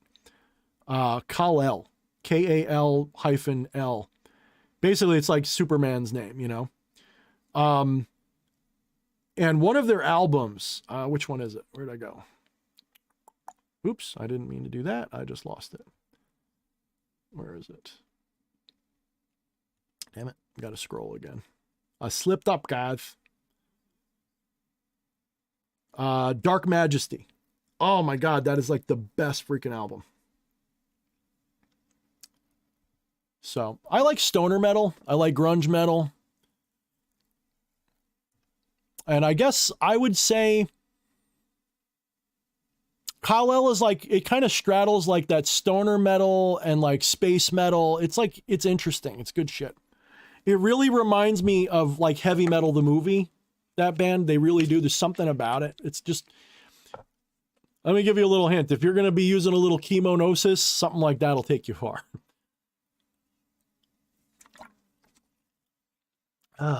Whew. An expert Xennial. I thought a brain is just hardwired to work with the software called. Nope. That is what the materialists have infected your mind with, is this mind rot of materialism. Yes, you can have the experience of a brain, and that brain is symbolically accurate, but the brain is not what you are. The brain is just somebody else's image of you. Okay, this is impossible for the average person who has been indoctrinated by the materialistic world, the materialistic worldview. It is impossible for the average one of you guys listening to me to really commit and understand what I'm saying. I fully understand that. And I'm not saying that like, oh, Thorne is so much better. I'm saying it's really hard to transcend the material delusion enough to realize this is equivalent to a dream. And until you realize that, and I don't mean just tell it to yourself, until you realize it, you still are, you're just an initiate. I hate to say it. I don't mean that rudely, because this is not a game of better or worse. It's more a question of, there's a lot of people out there that get really full of themselves like I did 3 years ago, because I still hadn't quite got it yet. Even 8 months ago, I hadn't quite gotten it yet. I was still very much into trusting the science, so to speak, and believing in physicality. It was only about 2 or 3 months ago when it finally clicked and I realized consciousness doesn't move. Movement happens in consciousness. Then it dawned on me, I don't go anywhere. Everything goes through me. And I was like, ah! I lost my mind for like a whole day. It was beautiful. I was just like stoned the whole time without touching anything. And I was just enjoying the feeling of realizing that I'm not going anywhere. Everything's going through me. And once that happens, materialism is not destined to last for you. Materialism is about to go dead, and you're never going to go back. Once you realize you don't have eyes, you have vision. Once you realize you don't have ears, you have hearing. That is like a diving board. You're stepping up to a diving board. Once that clicks and you realize I don't have eyes, I have vision. Have you ever seen your eyes, guys? Have you ever seen your eyes? I've said this before. You're looking through your eyes right now, right? That was sort of a hint. Do you have eyes? People are going to say, of course I do. If I look in a mirror, I see them. Are you sure? Are those eyes you're seeing? Or are those representations of your ability to see? This is why it's so fucking hard. It sounds like I'm insane, but once you get it, what I'm saying is not crazy. It's the only rational understanding there is. Once you realize what I'm telling you, you begin to realize that everything science is telling you is bass-ackwards. It couldn't be more wrong. That doesn't mean that their discoveries are wrong. When they say that if I drop this, it's going to fall, that's true. But there is no this and there is no falling. It's just an animation of consciousness. It's not happening. It's an appearance. It's a manifestation. But Thorne, if that's true, how come it happens consistently? Because for the same reason stuff happens consistently in your dreams when you're sleeping. You don't have to consciously think about your dreams. They're still being done by you completely. Now take that up into a cosmic scale where there is a divine self greater than your little mortal belief of yourself. So much bigger. It's you, but you've cut yourself. It's so hard to explain that. Okay, you have to understand the concept of dissociative identity disorder to get where I'm going with this. Imagine that there is God in the impersonal sense, just consciousness. And that consciousness is fundamentally the essence, the underlying nature of everything that there is. It is everything. And that consciousness, that divine being, that divine singularity is aware of itself and begins to wonder about itself. And I'm doing this metaphorically because none of this happens in time. All of this is eternal, meaning it's timeless. It's already been and it will be forever. The divine begins to contemplate itself. And in so doing, in just knowing itself, it begins to formulate a mind sort of appears. That mind is a transcendental, it's not an identity, it's not intellect, it's not a calculator, it's none of those things. It's just a mental image of itself. But that image doesn't look like anything. It is the pure ideal essence of itself. Your own ideas of yourself are not pictures. If I say, imagine yourself, before you even picture yourself, there's an idea that is invisible that manifests as that picture of yourself. So that idea that's invisible, read your Plato. He talks about the ideal forms. They're invisible, they're formless, they're substanceless, but they are what manifest as all things. So the divine has an idea of itself. That idea of itself is the underlying, not even logic.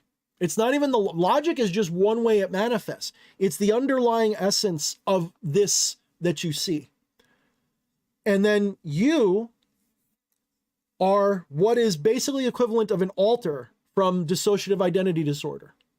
You are the divine with multiple personality disorder, and it is individuating itself simultaneously as all, witnessing that idea of itself from all these different perspectives, and it creates a simulacrum within a simulacrum and within a simulacrum, Indra's web, microcosm, macrocosm, all at once. I sound like fucking Alex Jones. I'm doing an Alex Jones routine.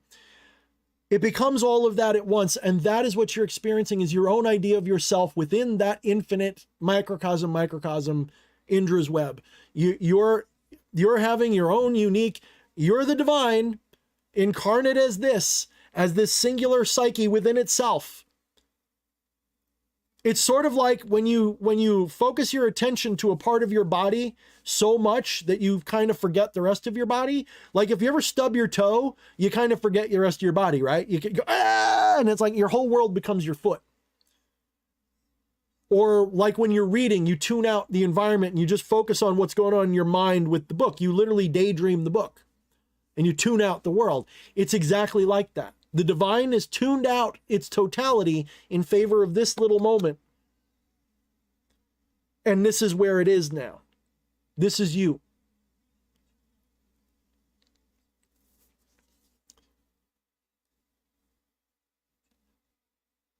So your brain is nothing more than a symbol. It is an iconographic symbol that other people see to represent this ripple in the ocean. There is no brain. There is no body. There are no eyes. There is only sight. There is only hearing. And if you understand the metaphor, sight, hearing, smell, that's consciousness. That is knowing. That's witnessing. Not the feelings themselves, not the visions themselves, sight. Not what you see. The faculty of sight is a part of consciousness. It is a modality of consciousness. And there's way more modalities than just the 5, 6, or whatever you like to count of your current experience. There are senses. There are modalities of consciousness way beyond just the 5 that you're familiar with. Bet on that. Because if you go into certain transcendental states, you get awarenesses of things. You can see colors. You can see shapes. You can know things that are not visible or understandable here at all. They're not even, you can't even come close. Trippy as hell. And you can't bring it back with you. You just know you had that. You just know. When you've had that and you come back to this, you go, I know I saw it, but I couldn't tell you what it looked like. To the point where you, if you're talking to somebody like a materialist, they're going to think you're crazy because you can't prove it. They're just going to think you hallucinated, and that's fine. But you know what you saw. You can't take it back. You know what you experienced. A good example of what I'm trying to say is there's a book called Flatland. And there was sort of a ripoff from the 80s or 90s called Planiverse. But Flatland is what gets the ball rolling. If you read Flatland, it's basically a story about a 2-dimensional creature living in a flat plane. I think it's a, I forget if it's a, I think it's a square. Is that a square? I think it's a square. Maybe it's a triangle. I don't know. Maybe it was a circle. I don't fucking know. It's this little 2-dimensional object. And a 3-dimensional being comes and pulls it out of its 2-dimensional world, and it sees the 3-dimensional reality. And it goes back of it. It can't comprehend it. And it can't describe it. A very similar kinds of thing can happen in some very deep states of transcendental awareness, especially with chemognostic assistance. Whew.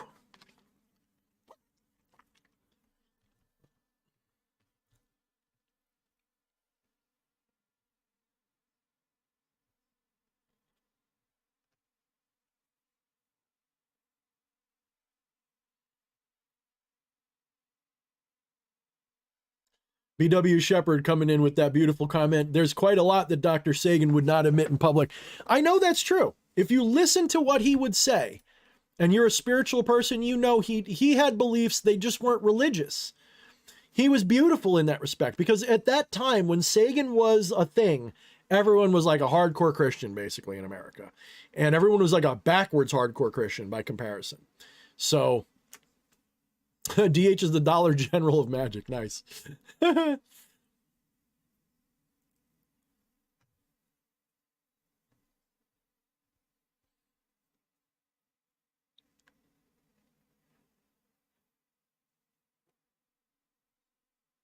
Oh, thank you, George. You know, maybe I'll take you up on that offer. I don't know when we're going that way again. George says, I got something for you if you ever come by Scranton again. Hopefully it's something that will open that chemognostic eye a little bit.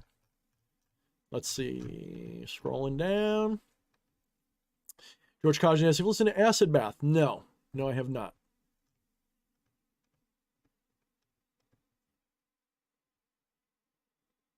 Good night, George. Good to see you, buddy.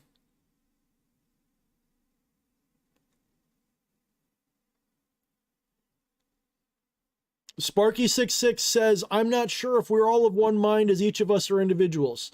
Yes and no. I have no doubt that you're having that experience, but it is not my opinion that there is one. Your feeling of isolated individuality, isolated from others, that's an illusion. Your feeling of individualism as the divine is not, because the divine is all there is. So think of it this way. The divine, think of it like a black hole. Think of it like the singularity in a black hole. Think of it like the only black hole, the only singularity in existence. It is all there is this one black hole. That's it. There's nothing else. Just that singularity, black hole, that's it. A null space singularity, as I like to call it. A negative zero space singularity. In other words, there's no space and there's no dimensionality. It's just there. Okay? So that's all there is. It's alone. It's the only thing that exists. So from a macrocosmic scale, it is an individual. From our frame, we would say that's an individual. It's all there is. What happens when that macrocosmic thing incarnates as a microcosm within itself. Because it's a microcosm, it brings that individuality with it. And so you experience an individual sense of self. But it's illusory only because you don't realize that everything else around you is you as well. There's still only one. Do you understand? You are it. You are it. You are alone. You are the individual. There is no one else but you, just not in a solipsistic sense. It's more like cosmic solipsism. There is an infinite divine being. That's what you are, but you're having the experience of this person within yourself. And everything that you see is you too. Everything. Every last bit of this is you. Your friend is you, and you are your friend. Both of you are the same individual. You're the same being manifest in two places. This is what non-duality... Look, it's not a belief. It is not a belief. There is no belief here. I don't deal in faith or belief. I tell you when I think I just believe something or think something or whatever. I distinguish belief from knowledge. As someone who has transcended the mortal delusion on more than one occasion, I know, it's not even a fact, it transcends fact. I know that there is only one, and that one is all. There is no separation. You and I are not two separate things. We're one thing having two separate experiences. The separateness is a form of illusion or delusion or ignorance.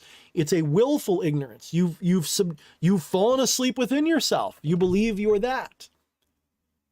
It's not my opinion. It is not even something I am willing to argue because it's not about argument. There is no way to prove it with argument. The only thing I can do is guide you there with techniques, wisdom, meditation, chemonosis. All of these things can help you realize it. I like to use an analogy. In the natural world, there are only a handful of animals that can recognize their own reflection in a mirror. Did you know that? Humans being one of them. I think dolphins are another. It's something like, I think there's only like 10 or 20 on record. It may be less than that. There's only a handful of animals that can legitimately recognize themselves in a mirror. Now, very similarly, human beings, among human beings, there's only a small number of us that can recognize our own soul, our own psyche, our own divinity in others. Because it's a reflection. What you don't realize is this world is a reflection of you, and you're a reflection of the world, and the world is an illusion. It's all an illusory reflection of the divine.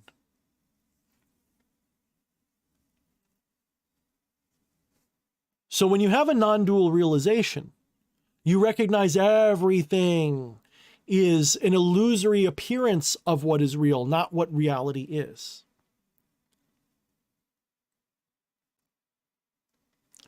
DH, do you believe in daemons? No, I don't believe in anything like that. They're there, they exist, but I don't believe in them. This is religious theistic language you're using. I am not a theist. What every spiritual entity is like a shadow puppet of the divine, including you and me. So every god, every daemon, every demon, every ghost, every angel, all of it, they are just a modality in which you can relate to the higher reality. The higher reality is formless and void. But they are all ways for you to relate to something subtle that you can't see. Think of it like this. There's an infinite multiverse out there, except it's not a multiverse. It's a dream in the mind of God. And God is not a person. God is a divine singularity, a monad, the Ein Sof. Every single tradition speaks of this. I can always tell when someone has only a very superficial, superstitious understanding of esoteric lore because they think of it like a religious person does. They think of it theistically. They think of it with superstitious, materialistic understanding. They don't realize that everything is symbolic. Everything is correspondent. And it corresponds ultimately to something you can't see. That means you, me, the gods, all of it. Now, someone hearing that who's a fanatic will hear me say that and get pissed off. I know the gods are real. I didn't say they weren't real. I said I don't believe in them. There's nothing to believe in. They're images. They're mental images, just like your friends are. When someone says, Thorne, do you believe in ghosts? Do you believe in spirits? And I say, do you believe in yourself? What do you think that is? It's the same thing. Whatever you think that is, that's what they are.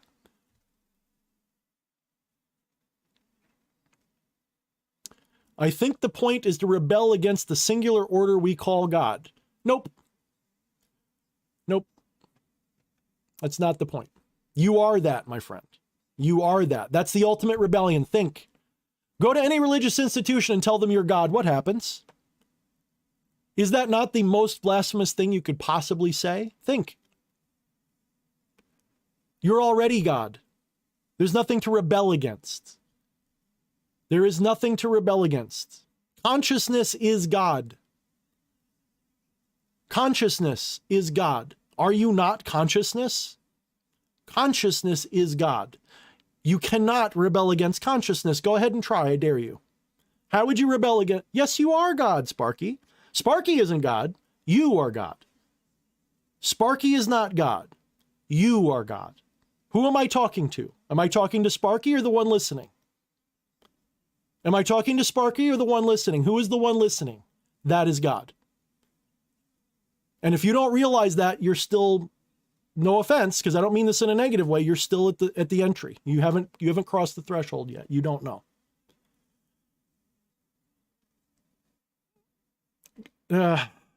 No, my friend. Consciousness is you. You are not this person you're conscious of. Think, what happens to that person if you're not conscious of it?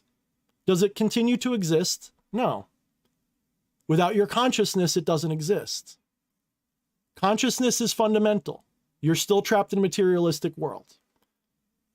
This is something that I guarantee. This is not an argument. This is a guarantee. If you do what I'm suggesting, if you learn transcendental meditation, if you play with some chemonostic techniques to supplement it, because most people in the Western world don't have the time, patience, energy, or commitment to practice transcendental meditation far enough. A little bit of chemonosis will help you. When you do all of this together, you will, in time, sooner or later, it'll click and you'll realize you are not this person. This person is something you're watching. You are committed to ego right now. You are attached to your concept of your identity. That's not me giving you a recrimination. It's not me accusing you of anything. Think of me like a psychologist or a doctor assessing you. Okay, so I'm not being nasty. I am simply assessing I can read you like a book. I know where you're at. It's not a negative thing. Now, you don't have to believe me. And you don't even have to go with what I'm saying. You can commit yourself to whatever dream you want. It doesn't offend me. You can believe for the rest of your life, Thorne's crazy and nuts. He doesn't know what he's talking about. That's your prerogative. When you die, though, I'll be there. I don't mean that nastily. No, Lucifer doesn't exist, Sparky. Not like that. The original separation came from Lucifer falling from heaven in a religious sense. No. That's a metaphor. Go into any deep esoteric school, they will eventually teach you that everything you've learned in religion is symbolic. Everything is a symbol. None of it should be taken literally. The whole idea of gods forming the universe and all of this, and Lucifer falling from heaven. Who was Lucifer? Where's Lucifer in the Bible? It's a mistranslation. Do you know that? I hope you know that. because it's a mistranslation. Lucifer's not even in the damn Bible. There is no Lucifer. Lucifer is a concoction created by early Dark Age medieval Christians to demonize the Gnostics. That's literally all it was. Because the Gnostic Christians called their version of Jesus Lucifer, and he was a rebel against Yahweh because they saw Yahweh as the demiurge. Do your research. There's so much more that you don't know. No, Lucifer is not the agents. That's a model you use. That's a very fine, that if you want to use it as a metaphor, that's great. You can say the flying spaghetti monster is the ageless intelligence in the universe, and it's equally true. There is no Lucifer as an objective being, just like there's no you as an objective being. So I don't like to argue for very long with people who have theistic belief because you're not rational. I don't mean that nasty. I really don't. It sounds dismissive, but you're not being rational with this. You're asserting a mythological belief as something that's objectively true in a way that transcends what is evident. Non-duality transcends all that.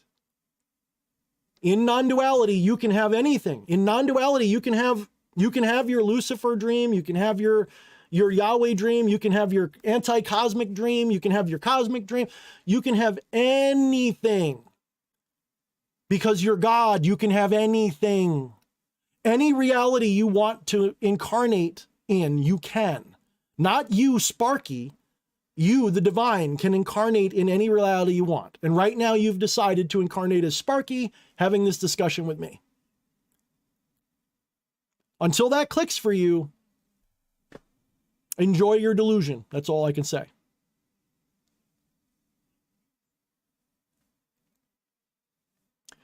I can explain the Great Pyramids much more easily than that, dude. The Great Pyramids were not built by the Egyptians, number one. Guaranteed. Sooner or later, someone will admit that. These gods you're talking about living beings that were mythologized. And they were mythologized alongside the archetype. So in other words, there's archetypes that they represent. But the original people, there's a lot of lost history you got to learn. It's in your esoteric lore. Well, aliens might be a strong word. That's one I'm not 100% on, whether it's aliens or just humans that were predating the ones that we know about. There's a lot of stuff out there. You got like Robert Seffer, you got Graham Hancock, there's so many different ones. And this is something I don't know. But I can tell you for certain, a lot of the stuff you're talking about is superstitious theism. And it's easily debunked. These things are always psychic metaphors. They're psychic images that represent higher truth. You need, and I say this as your friend. Again, I think you get that because you said you're not arguing. I'm not arguing with you. We're both sharing our perspective. I am, yes, critical of yours. Admittedly, I am definitely critical of yours, but I'm not critical of you. You're probably cool as fuck, and I'd like to buy you a drink, but I don't think your ideas are developed yet. That's all I'm saying. I suggest, and I highly, humbly recommend you learn the philosophies that I'm talking about and learn to understand them outside of a literal, like a Christian reading creation. So Christians will read Genesis and treat it literal. It's the dumbest thing you can possibly do. First of all, Genesis isn't even the original account. You have to go back to the Sumerians for the original account. And that's not even the original account. That's just the first one we have. It probably goes back way further than that because it's probably talking about something that had to do with Atlantis and the fall of Atlantis and the creation of the current human race out of this other humans that came first and blah, blah, blah, blah, blah.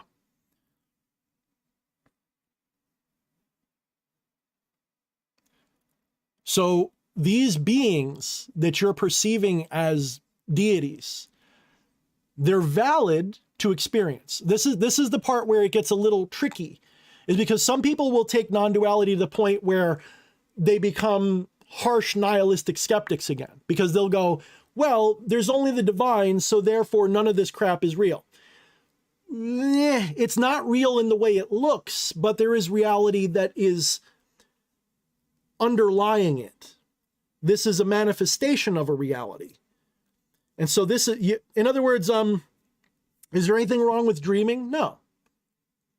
You're God, you can dream anything you want, and it's your right to do so. You're not wrong for staying asleep, and you're not right for having a lucid dream. There's absolutely no better or worse. It's just if you're here and you're listening, chances are you put yourself here to be challenged by this. You know, like you've heard like the New Age people say, like, you were meant to hear this. If you're hearing this, you put yourself here to be challenged by this, either to think about what I'm saying and adapt to it, or to reject it. Either one is your prerogative as God. Either one. You can do either one. And you can leave this conversation more firmly committed to being subordinate to these deities that don't exist the way you think they do. You can maybe rise above them and rebel against them, even though they don't exist the way you think they do. Or you can learn from them, or you have any relationship you want with them, because I do. See, this is where people like Thorne contradicts himself. No, I just speak on multiple dimensions of understanding. I do commune with what you would call gods and spirits. I do it all the time. But over the years, I've actually stopped relying on them. And I go directly to that impersonal source, divinity. That intuitive source from which all this stems. I don't need Lucifer anymore. I don't need King Paimon. I don't need Odin. I don't need any of them anymore.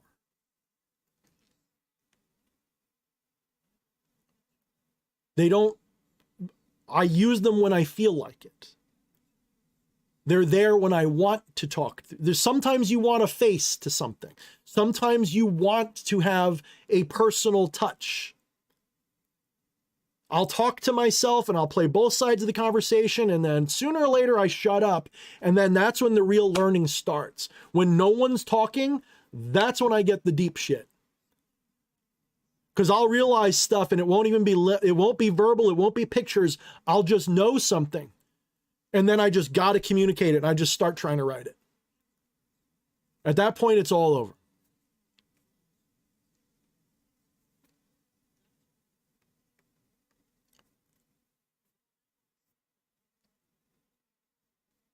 Lucifer doesn't claim to be a god, and if you believe in channeling, you must believe in...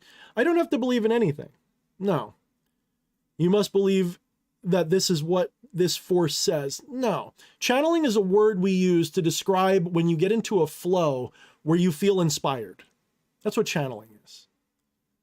And there could be a personal touch to that flow, or there can be an impersonal touch. You don't have to... What do you think it's like to really channel? Some people hear a voice, but that's just a messenger voice. It doesn't need to be there. You can literally just channel from source, and the channeling from source, you don't hear a voice. It just spontaneously pours out of you. You're the voice when you channel from source. So channeling is just a word for getting into like a state of mind where you are literally just allowing wisdom to pour out of you, like you're the conduit. It's like you're being inspired and you're jamming. So when you're jamming on your guitar, that's a form of channeling. It just is. And you can have a personal form of that where you literally feel like you're sitting with, the god of music and he's teaching you a song, or you could, that's a little slower, by the way. When you see someone who genuinely channels from source, there's no sense of relay, and there's a lot less distortion. It's just coming right through them. This is what genius is. If you go back to your classical philosophy, a genius, a true genius, is not someone who's more intelligent than others. A true genius is someone who has no blockage, nothing intervening between them and the divine, and it's just pouring out of them. A genius is divinely inspired. This is ancient philosophy. Everything I'm telling you is older than anything you've heard and are regurgitating at me, because I'm familiar with a lot of what you're saying. I've seen some of this stuff. There's a lot of religious belief in the esoteric occult world that, honestly, if you go back to the source, they talk that way. But if you understand the symbolism of what they're saying, it's just symbolic language, my friend, and it shouldn't be taken literally. At some point, you transcend all of this nonsense. And it is nonsense if you're really trying to get to the source of it. When I say nonsense, I don't mean it's stupid. I mean, it's delusion. It's not the reality. It's a useful fiction. It's fun. Think of it like this. Do you have to draw a diagram of something to understand it? No, it's just another tool. Because the diagram comes from somewhere else. The diagram comes from before the image appears in your mind even. The diagram just helps you keep track of it. It helps your memory more than anything. If you really think about it, writing stuff down, doing math on paper, using it's because your memory can't hold that much at once. So you create these little mnemonic devices called images and diagrams and characters and idealized images of deities and angels and all of this. And they become metaphors. You can hold a lot more information in a picture of Lucifer hovering over you saying, I am not a god, or whatever you think it's saying. That can hold way more information than a book can.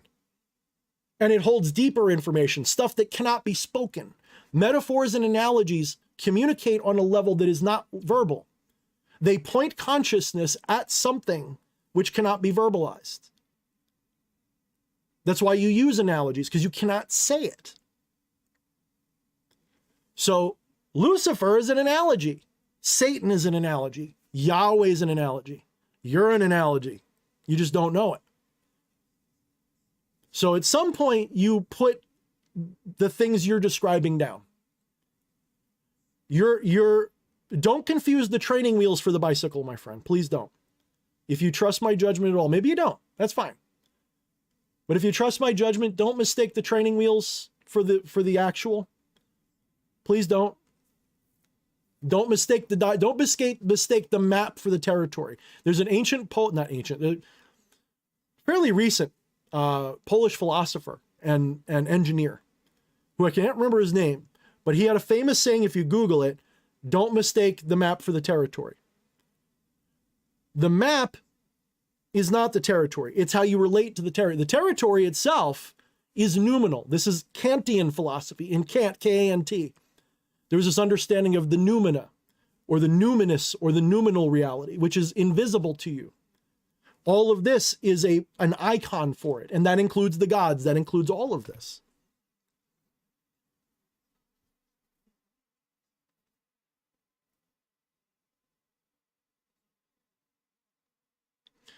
Sparky, no. He says, DH, I don't agree with the majority accepted opinion of God and the need to worship him to be saved. I think you can believe you are this God, but Satan, no. I'm just gonna say one more thing, because you're at Sunday school level, my friend. We're not talking about that. I'm not talking about the God of the Bible. Or even if I am, I'm not talking about the way the church describes it. That is a corruption. The original esoteric understanding of the Bible, God is not this dude sitting in a throne, lording over the universe, demanding your worship. That's retarded. That's religion. Please stop confusing religion for true spirituality. It's not. Don't confuse the mythology for the truth. The mythology is a symbol. And these religions have corrupted the teaching to turn it into a tool of control. I'm a fucking Luciferian. I'm not yelling at you, but just animate is what I do. I'm a Luciferian. Do you know what that means? I'm a true Luciferian. I'm not a fucking theistic Luciferian that worships anything. This isn't a God that gets worshipped. You can praise it and love it, and there's nothing wrong with loving it because it's you. If you love your friend or your girlfriend or your dog, you love God. That's loving God. So it is not, I am not speaking of that fucking lie from the Bible and all these religions. I'm talking on a level that is nothing like what you're talking about. Like I said, this is Tinker Toys, what you're describing. And I know how arrogant that sounds, but sometimes people need to be told this way. You're talking about Tinker Toys that religions have taught you. They're bullshit. The genuine, true occult significance underlying the symbolism of religion is there for the world to find, but people don't look because they've been indoctrinated into these religions that take it at a superficial level. Maybe they go to gematria. Oh, they did some gematria, and they think that's still not it. You have to go so many layers deep, and it's not easy to do. But you don't have to do that. That's the hard way. There's a direct way. That's why I like the Eastern traditions, because they go direct. They go right to it. So Advaita Vedanta, Buddhism, those traditions go direct to the source. They don't do all of this. Look, you're permitted to. In Advaita Vedanta, they say there's 3 ways, okay? I don't remember the Sanskrit words. But there is the intellectual contemplative method, there's the transcendental method, and there's the devotional method. All of them are valid. You can surrender to this nebulous idea of God and merge with it. You can think about it until you realize there's nothing more to think about, and you realize that it's not a thinkable thing, and then you get an epiphany and bang, you kind of get it. Then you've got the transcendental method. And me, I like all 3 in different ways. I don't do worship, by the way. I will venerate, though. What's the difference? It sounds semantical, and a little bit it is. But worship is usually a submissive act. I am below you, O great God. Veneration is, you're fucking cool, and I want to reward you for being cool, because you're awesome. Totally different attitude, right? Worship is, I'm below you, and I want your favor. Veneration is, you are great and mighty, and I admire you. And there is no self-degradation in that at all. And I got a cute little buggy here. What kind of buggy are you? Oh, you're one of them. Anybody like katydids? You got a katydid. Here you go. What you doing, no bug? Come here, you. There you go. Oh, right on my hat. He's on my hat somewhere. Order of the Black Dragon says, bro, DH Thorne, I experienced ego death and saw unity in all things. Excellent. Excellent. Excellent. By the way, if ego death isn't really an experience, but it's fine. We have to say it some way, right? Just for the people at home. Ego death is not an experience. It's literally, it transcends experience. We'll put it that way. CJ Anger just woke up. What's up, Siege? Pretty, there's going to come a time when you might actually see Siege standing next to me in a stream. That might happen soon. What do you say, Siege? You think that's going to happen? We'll see. Maybe at the end of October? Siege might be making a pilgrimage to Thorne's temple. CJ's cool. We've hung out a bunch of times, like at Iron Garden. And we hung out about twice so far, which is kind of cool because he lives, I don't know, CJ, by the crow flies, you're only like 100 miles from me, maybe not even like 50. But I think the drive, isn't it like 100 and change? Like 100? I don't know. I have to look it up. Because you got to go all the way around the sound all the way back up to where I am. You don't get powers from anything. Powers are an illusion, but you do get to manifest whatever you want. Order. And when I say whatever you want, I don't mean Order the Black Dragon. I mean your higher being. You can manifest whatever it wills. You already do. You'll just become aware that you're doing it. And then you can become consciously part of that instead of being at the mercy of it. A little over 100. That sounds about right. Yeah. A little over 100. All right, guys. I think I'm going to wind it down. Of course, now that Siege is here. Siege, I only do these for like 2 hours now. So I'll give Siege a question, though. Give me a question, Siege. Siege is one of the mods from the server. He's one of my friends. So just so you guys know. He's like Fleshy. He's like Eddie. He's like Josh. The pentagram symbol is a powerful geometric symbol, and it has many layers of meaning. A couple of them that I can tell you is, obviously there's the elemental meaning, you know, that you can have it represent the different elements of philosophy of earth, air, wind, fire, and water. They are not material elements. They are something far more primordial than that. You can also, if you understand your sacred geometry, those are actually 3 golden triangles overlaid on top of each other and canted so that they match one of their angles. So you're literally looking at a trinity of phi. And if you understand that symbol, it goes back to the ancient Pythagoreans who used it as a symbol for Hygeia.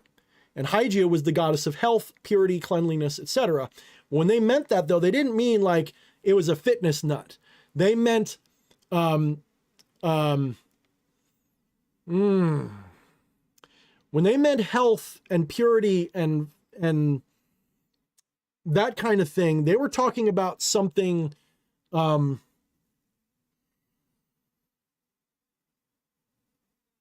harmonious. They were talking about a harmonious union. They were talking about something unified.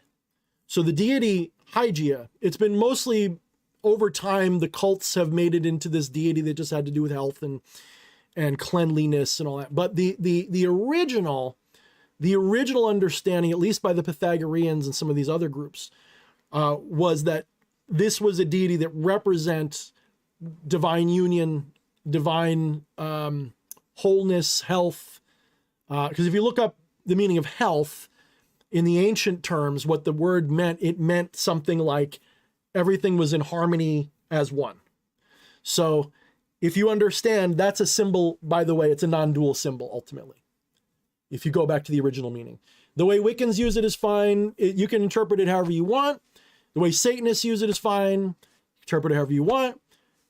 But it has different meanings. Now, I am a left-hand practitioner, which means that I like taboo. Up to a point. I'm not saying that I am like, ooh, evil, let's go kill innocent people or something. I mean, I believe there's a lot of power. When I say power, I mean liberating power in testing the limits of personal taboo. So that means doing things that society maybe doesn't like, not what you don't like necessarily, but sometimes that's important too. That doesn't mean you're a bad person or that you do murder or though, and I want to make sure I say this with the right understanding, that is a valid way, but I wouldn't do it. Okay.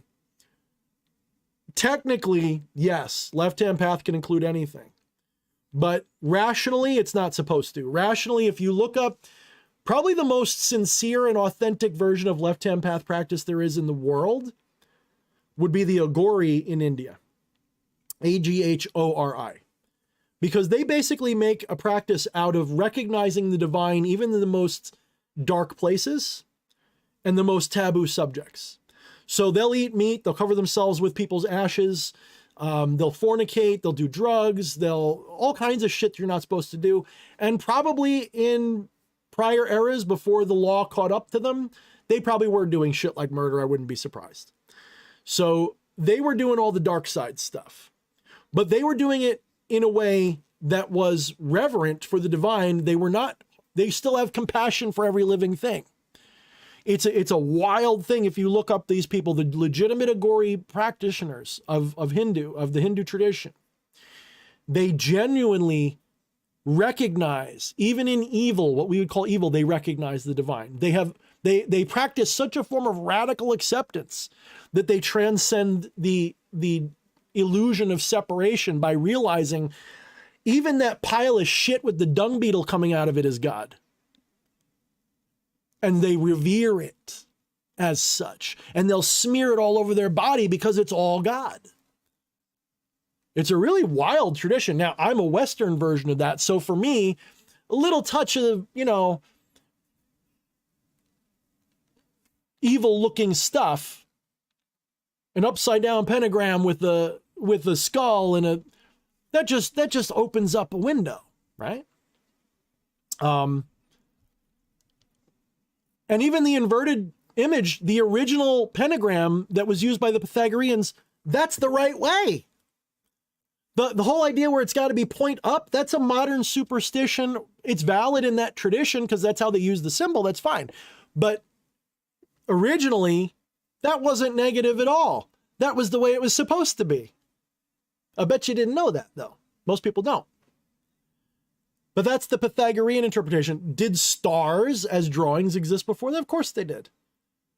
But a true pentagram is not just a star. Each triangle has to be a precise ratio, has to have a precise measurement. It's got to be a golden triangle. When you understand what that is, and you understand why that's relevant, when you understand phi, when you understand the Fibonacci sequence, when you understand, it's all there. It's encoded in stuff like this. And it goes so many layers deep that I don't keep track of it all. I just have knowledge of it. I've studied it enough to have enough knowledge of it to know if I just gaze at that for a little while, it triggers something in my subconscious because I recognize what it's trying to show me. Kind of like the symbol of the Metatron's cube. Yeah, it's like the golden ratio, Sparky, but the golden ratio is another expression of a similar idea. Same thing, phi, 1, 1, 2, 3, 5, 8, 13, and so on. That's just another, the spiral you're talking about. I love the, golden ratio spirals, all that stuff. It's all good.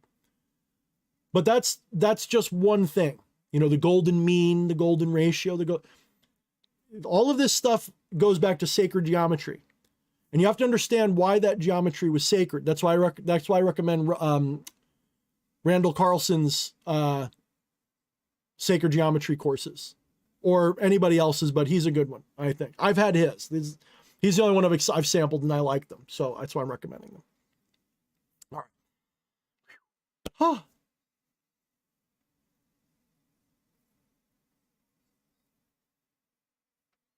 Thank you, Krasinski. Yes, I'm aware of that. Krasinski makes a good point, and it has to do with the etymology and meaning of words, and I totally get what you're saying.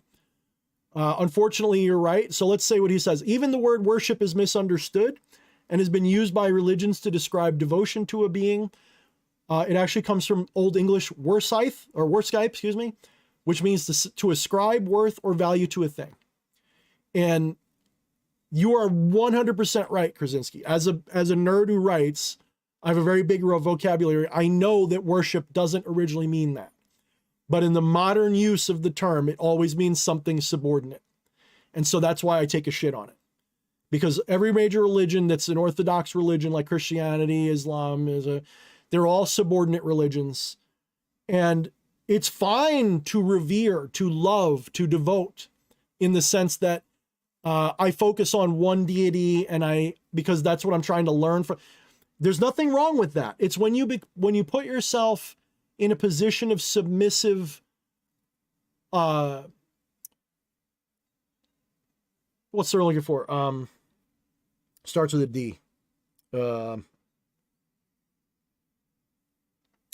a self-deprecating position. So when you put yourself in a self-deprecating position, oh, dear God, I am not as good as you. Please, oh, please uplift this humble sinner. You can do that, but that is not a path that I do, and it's not a path I will do. Never again. Okay? That is a false humility. People say, well, Thorne, you need the humility. It's good for you. No, it's not. That's a false humility. Genuine humility doesn't come from self-deprecation or talking shit about yourself or demoting yourself.